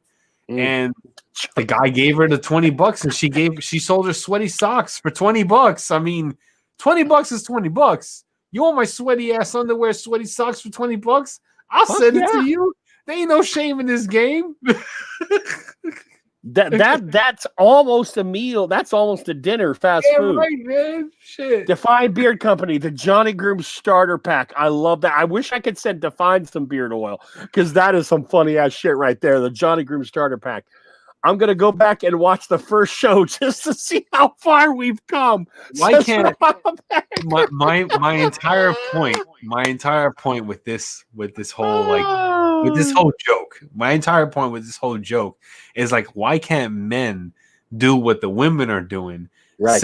Selling their socks, selling their workout gear, their leggings, their underwear, and they're making a mint with their used athletic wear. They're making a mint, and it's just not fair, man. Like we could be hey, you know what, find your way to the bag and make your money, and like I'm all for it. I'll whatever you want, man. You want the brush, I'll rub it on the taint, you can have it. Look, man, in these COVID days, I was there in the live when there was a dude obviously hitting on Johnny Grooms. There's no judgment of Johnny Grooms. Man has a wife and 2 kids. If he's going to make himself some extra dollars, fuck yeah, dude. Make yourself some extra dollars. Look, I'm gonna put up what Gary just said. Gary, no. And to everybody watching, it was her idea. She was like, I work out 3-4 times a week. I could sell this shit. And I'm like, I'll package it for you. Fuck it. These guys want to spend money on your used workout shit. I'll pack it up for them and send it out to you and send it out to them. I don't care. Mrs. Grooms is a realist. I've learned this from Johnny. Mrs. Grooms is a realist. She doesn't feel like her femininity is assaulted if guys are hitting on Johnny Grooms. That's cash. God damn it. That's cash money, boys. That's right. That's cash money. That's the way you got to look at it. I would look, if I were an old, fat, bald fuck, I would look at it as cash. Well, wait a second. When I retired from teaching, I would look at that shit as cash money. As a teacher, I can't look at it as cash money. But if I retired, someone looking for my hairy ass, looking to be a bear, oh, give me the ducats, baby. Give it to me. I'll take that money. The guys don't know they're talking to me. They could DM her thinking it's her, but it's really me. Right? They don't know. Fuck Johnny them. can play that role. Fuck yeah. They're right. Play That's that right. role.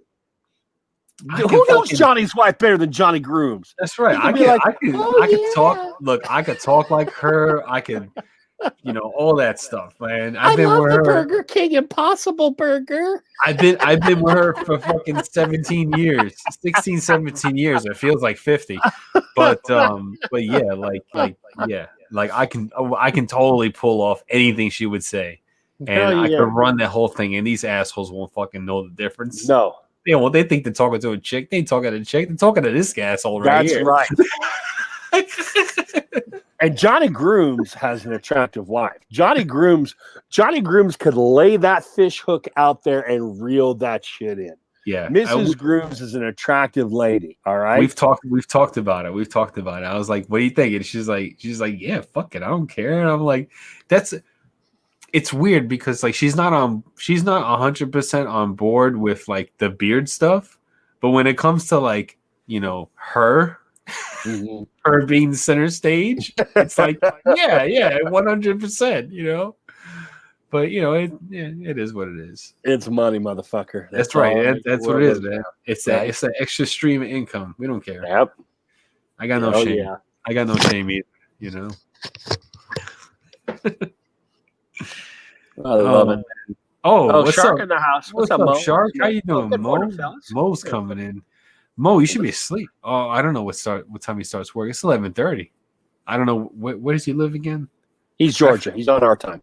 He's on our time. Okay. Yep. All right. So yeah, he's all right. He's all right. I don't want to slather his ass up too much since you were slathering his ass up a little bit. Huh? Was I? Well, we were just like, hey, Mo, blah, blah, blah. Yeah, I would say, Yeah, you know what? I'm a You know what? thug, I'm sleep. going to bring a little reality to Mo. And this is a good thing because you're joining me, Mo. You're bringing some of that gray, brother, and I like it. I like the way it looks on you, dude. Yeah, I Mo's like a little of this gray in here, brother. I like that salt and pepper. he's got a good look. He I does. like his look. Yes, Definitely. sir. Definitely. I'm a thug. I don't sleep. That's because you're bailing motherfuckers out of prison or whatever the hell it is you do with that bail bondsman shit. I don't even know what a bail bondsman is. I think he's not doing the bail bondsman stuff anymore because he's No more? concentrating on going to school, his classes and stuff. I don't know. And, I think he needs bail bonds and shit. No. He's not doing the bail bondsman stuff anymore. He's doing the school thing, and it's so funny that he's doing the school thing, and my wife's doing the school thing too. And a buddy of ours, she Xeroxed all her textbooks, and like all the textbooks that cost like hundreds of dollars that my wife has to use, she Xeroxed them all. So like this morning, her man came over and was like, "Here you go, a big ass fucking bin of Xerox textbooks that weighed like hundreds of pounds." Like he's like, "Boom, here you go, everything you need to know for the courses." So like my wife got all this free stuff and everything like that. And the school thing is a serious thing. Advancing your education and getting your degrees and stuff like that it's a journey. It really is. Yeah, it is.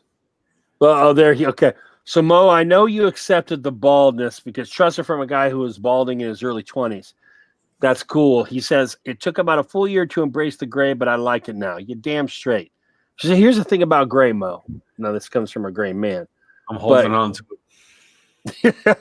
And Johnny let's look at Johnny at the first beard therapy and look at him now. He's earned a few grays in there. The gray shit, I mean, it just imparts a little wisdom, a little age. There's nothing wrong with the fucking gray. And you quit the bondsman thingy. Nice. Okay. I did not know that about you. You quit the bondsman thingy. Word. He's concentrating on school. He's going to get past those classes.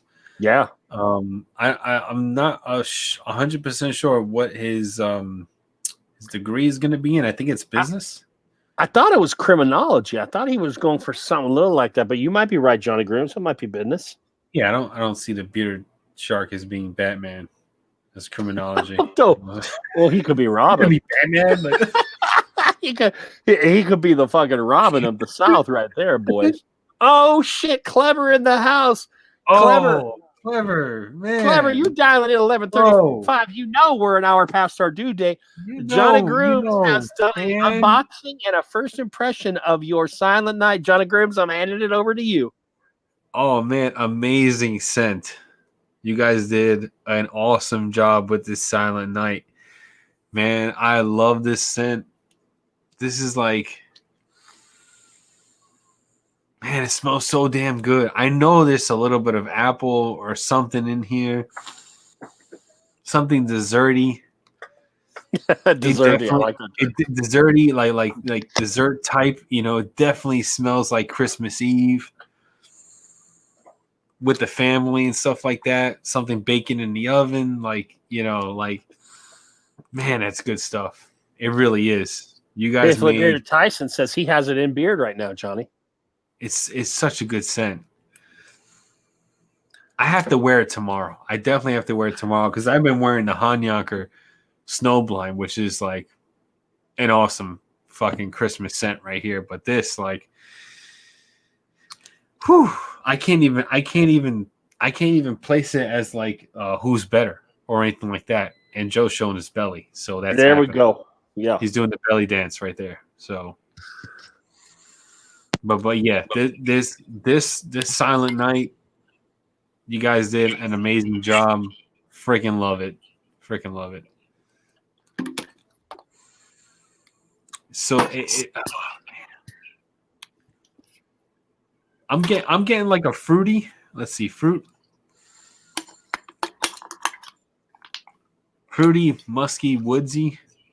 Fruity, musky, not so much a woodsy. Sorry. Not so much a woodsy. I got Rob, woody. I would say it's a, let's see, a medium, a light to medium strength. Not too strong, not too offensive. It doesn't like make me pull back because it's too strong or anything like that. But yeah, it's Silent Night is it's a good scent. Definitely good scent. And whew. You know what? Like even last year, I didn't buy a lot of Christmas scents. I bought like maybe one. You know, because it was the brand that I was buying a lot of. And I know who that is. Yeah.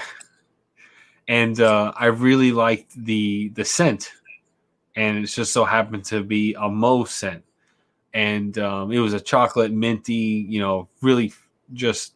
I wear it to this day. Every now and then I wear it. So that was the last Christmas scent I bought. So this year I have 2 Christmas scents right now, and both are just phenomenal. And I really am enjoying both. Like I said, Hanyaker Snowblind I've been wearing for the past 3 days. I just unboxed the Clever Beard Silent Night, and that smells awesome. I'm thinking like, what other Christmas scent smells this good? And I don't know. Man, like if I were to buy one more Christmas scent, if anybody in the chat can tell me which other Christmas scent I should be getting.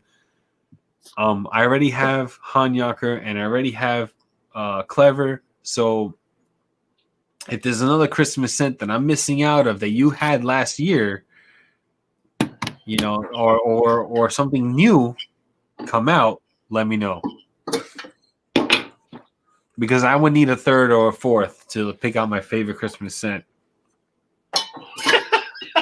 Fuck you guys.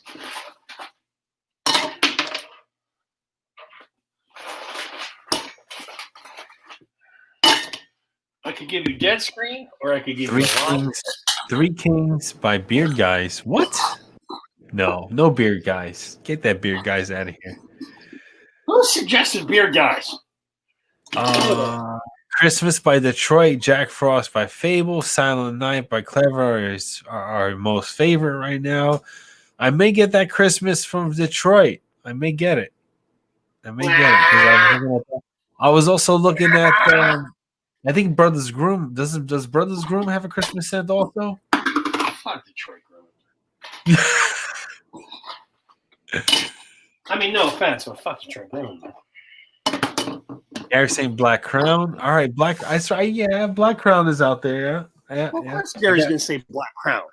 I know, but Gary, like I'm waiting for. You know what I'm waiting for, man. I'm waiting for your Black Friday scent. That's the one I'm gonna get. That's from Chesapeake. That's the one I'm getting. Oh shit. Black Crown does look great. Like the scent profile sounds awesome. The promotional, yeah. Fuck 2020 is from Chesapeake. That's the one I'm getting. I already have it in that's part of the budget from my beard budget. If Fuck 2020 is the one I'm getting from Chesapeake. Because fuck 2020. That's right. That's like that wins it right there. I even have to smell it, even though I know what the scent profile is, and it's gonna be fire. Because I really dig that scent profile. But just the whole premise around fuck 2020, fuck 2020. Yeah, I gotta get that shit. Yeah.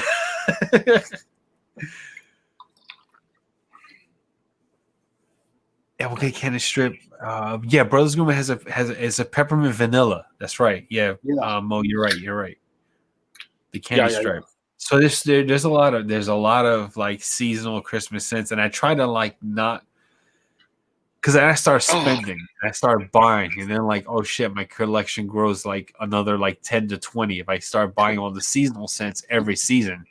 I did the same thing with the Halloween and the fall scents. My pumpkin spice scent video is gonna drop soon. I got a few pumpkin spices, and I'm kind of ranking them as far as what smells more like a pumpkin spice latte or just a pumpkin spice scent, and which one is the most white girl basic scent. Rob, they've got a butter. Oh yeah, Clever definitely has a butter. I just prefer the balm. I like the balm. It's a soft conditioning balm. It feels a little hard in the tin, but once you work it in your hands and you get into beard, it makes your beard feel nice and soft. That's why I like Clever's balm more than the butter. It's hard to describe, but when you get the balm and you scrape it out of the tin and you work it in your hands and you put it into beard and you get that feel in beard from their balm, you'll know what I'm talking about. It is a really good conditioning feeling balm, and I will always buy the balm more than the butter. But I do like some Clever butter. I don't know where I am with that, Johnny. I'm kind of on a halfway. I would probably, because I know I'm going to be wearing my beard short through at least probably the spring, I would probably defer to the balm just because I'm wearing my beard short, but I am a fan of the Clever butter. Clever Beard says, we got butters, balm or butter, which is better? Rob, for your length, since you're growing it out again, I would go with the butter, brother. You're growing it out. I don't know. I really like the way the way the balm feels. Because it's not a stiff, sticky balm.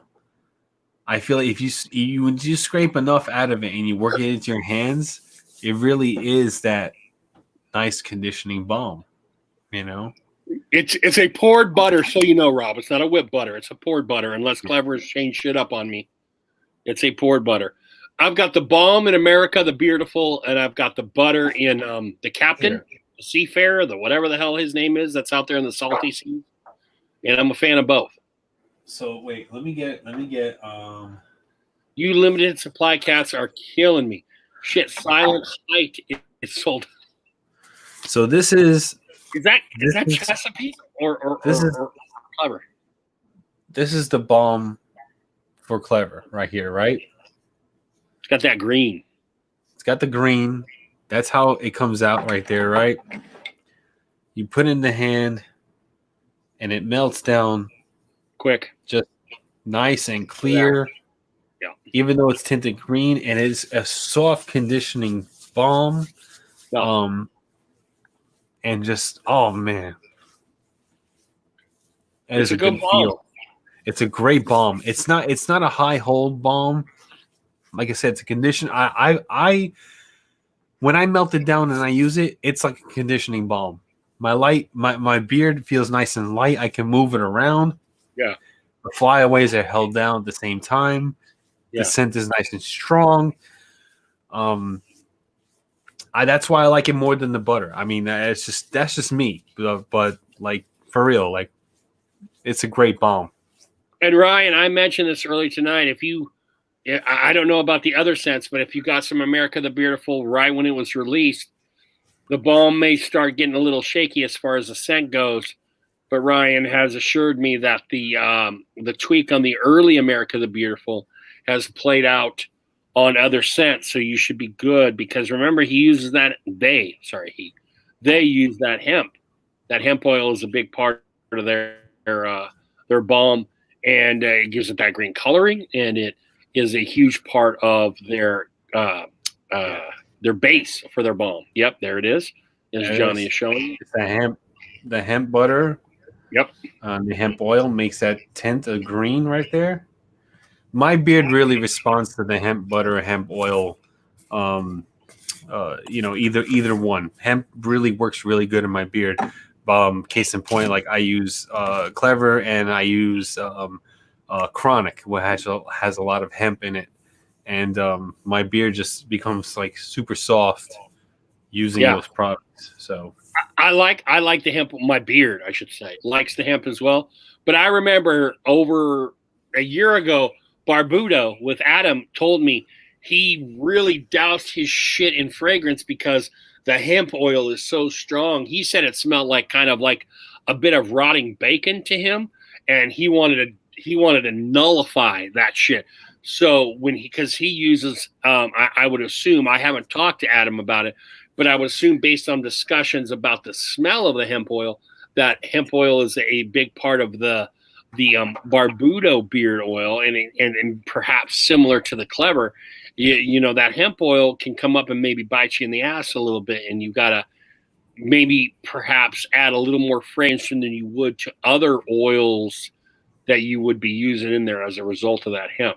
God, even just using a little bit of that balm, like just my beard feels nice and soft and hydrated. It feels good. It's good feeling beard.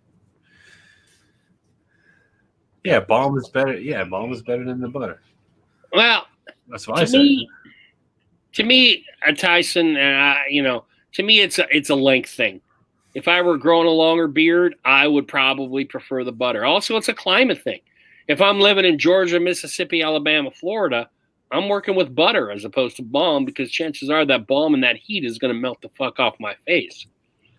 Up here in the Northeast with Pennsylvania and New Jersey, where Johnny and I live, we might be able to get along with balm a little bit better than you boys down in the South, like Mo and, I don't know, perhaps Rob Acker. North Carolina isn't deep, deep South, but, one of those things you have to consider climate. I remember Andy telling me that when I went to Chattanooga, bring butters because the balms are not going to work for you. And he was 100% right. When you get to that thick-ass South heat in this nation, Texas to Florida over, down in those Gulf states, when you get to that high heat and high humidity, you're going butter, or that balm is going to fall apart on your face because the heat just breaks it down. See, like this morning when the sun was out, it was 37 degrees. It was kind of cool out. Yeah. Even my house with the heat on, it was like 60-some degrees in this house. So, the balm just worked a lot better for me. Mm-hmm. The butter. See, I can't tell you last time I says, now Mo is obviously in northern Georgia. I almost visited Mo when I went there a couple of years ago, last summer, not 2020 summer, 2019 summer. I almost visited Mo if I could have managed to put it all together. But Fat Scuba says I live in Florida and have to use balm for control, have to consider type of hair and if you have waves and curls. Yeah, there's lots of variables and factors in here, guys. You got to figure out what works for you. Exactly. That in any beard reviewer you watch, whether it's Johnny Grooms or anybody else, you got to look at that beard, and you also got to think about where you're living. Because let's be honest, if you're living in northern Minnesota versus the deep, dark South, right against the Gulf of Mexico, that shit is going to operate a different way. Yeah. Yep. Yeah. Leave-in conditioner, underrated or overrated? I've been using a leave-in conditioner for a while now. One that I picked up in Walmart. Nothing from any beard product. I've noticed a little bit of difference when I'm using the product. But letting it sit in my beard overnight and waking up in the next morning, without using the use of beard butter and just the beard conditioner, there was a little bit of softness, but nothing really to write home about. Nothing like when I put in a beard butter. Like, let's say if I put in Fables Grower. Like, Fables Grower is one of the ones that I've been using like a lot when it comes to overnight. I'll be down here, I'll be gaming and stuff like that. I'll throw this in before going upstairs and going to bed. And like, I wake up with a nice, soft, manageable beard. The beard leave-in conditioner was okay putting it in after a shower and letting it sit. I did have a soft beard, but nothing like using a beard butter overnight. So, I mean, maybe it's the brand I'm using. I did get one off of Walmart. I don't have any of the leave-in conditioners that are from the beard companies. But yeah, like I found that beard butter worked better for my beard more than a leave-in conditioner overnight. That's just me. And Gary mentioned, Joe, the only leave-in you need is Dropship Vitality. I use the original Vitality whenever I shave. When I shave my head and my under, because I don't let this grow under here. When I shave that, to combat the razor burn, I immediately slap some fucking original Vitality on it. It can be any Vitality, but it's just that I have the original Vitality. I slap that shit on there, and I'm a huge fan of the Vitality. So there you go, Gary. There's a little kudos for you there. I wash my beard 3 times a week, and I condition every day, more or less. With the COVID, boys, you know what I'm talking about, I hope. Things have gone fucking crazy with the COVID. There was a time where I really tried to manicure and love my beard, boys, where we're talking about perfection, a little comb, a little brush, little hair dryer. Let's make this shit look correct and post that pic on Instagram.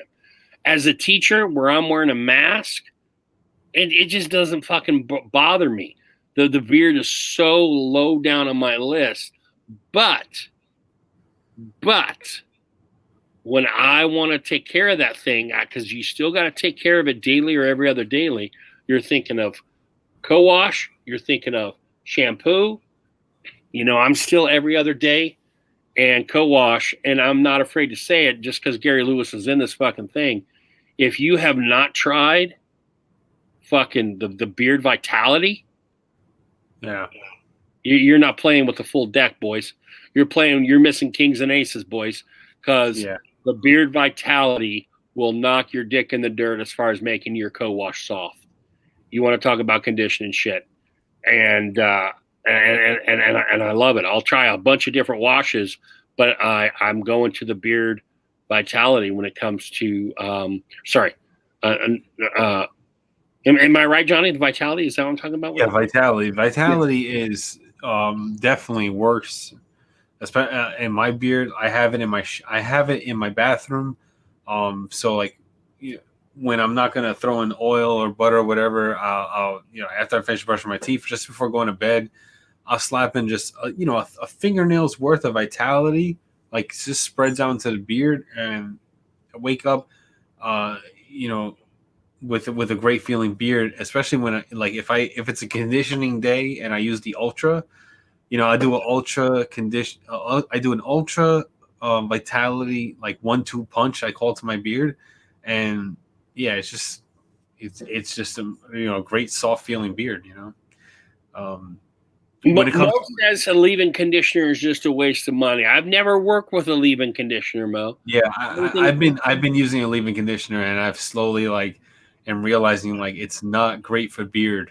In my kid's hair, like my son's hair, I use the leave-in conditioner, and when he takes a shower and he's done, and I towel dry his hair, I spray in the leave-in conditioner, and I brush his hair out and all that stuff, he wakes up in the morning with like fucking like Brad Pitt kind of hair, like moving around and shit like that. I like to keep his head of hair like super healthy, because like I don't want his head to end up like my head with the hair loss. So like I'm using like all natural products. I'm making sure like everything is conditioned and well, like everything as much as I can do for the boy to get his hair as healthy as possible, so it don't fall out like his old man's hair. Like that's what I'm doing. And like he wakes up in the morning and his hair's like like it looks like a fucking like Fabio commercial. Like his hair's like a Fidel Sassoon, where his hair's like flipping from left to right and it like falls all nicely and everything straight and shit.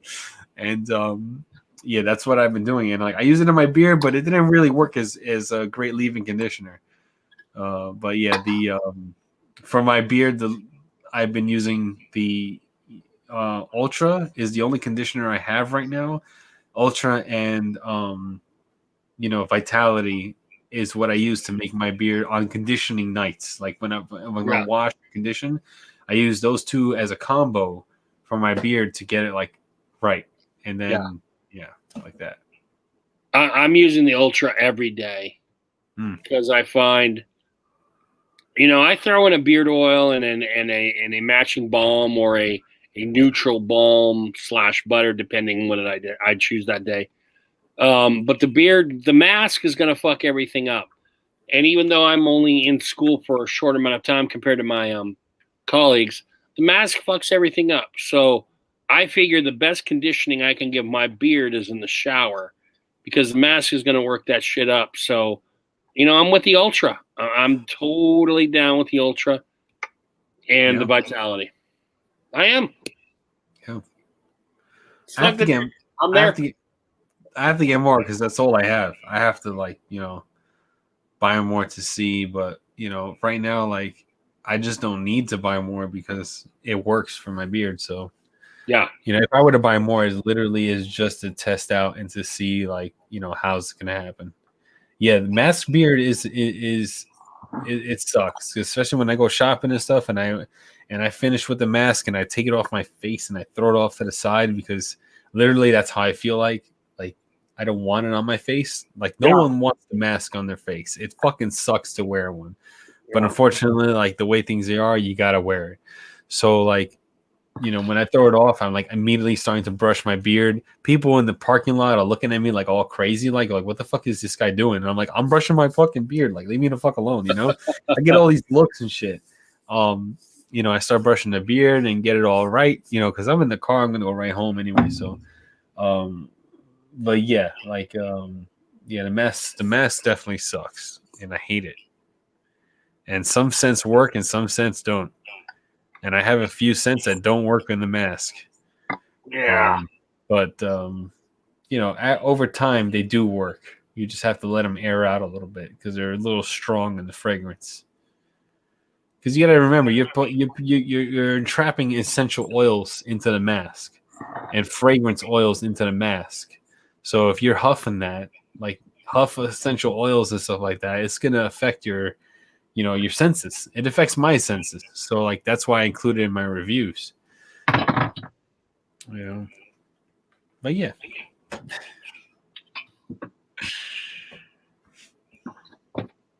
You're right there? I'm getting it.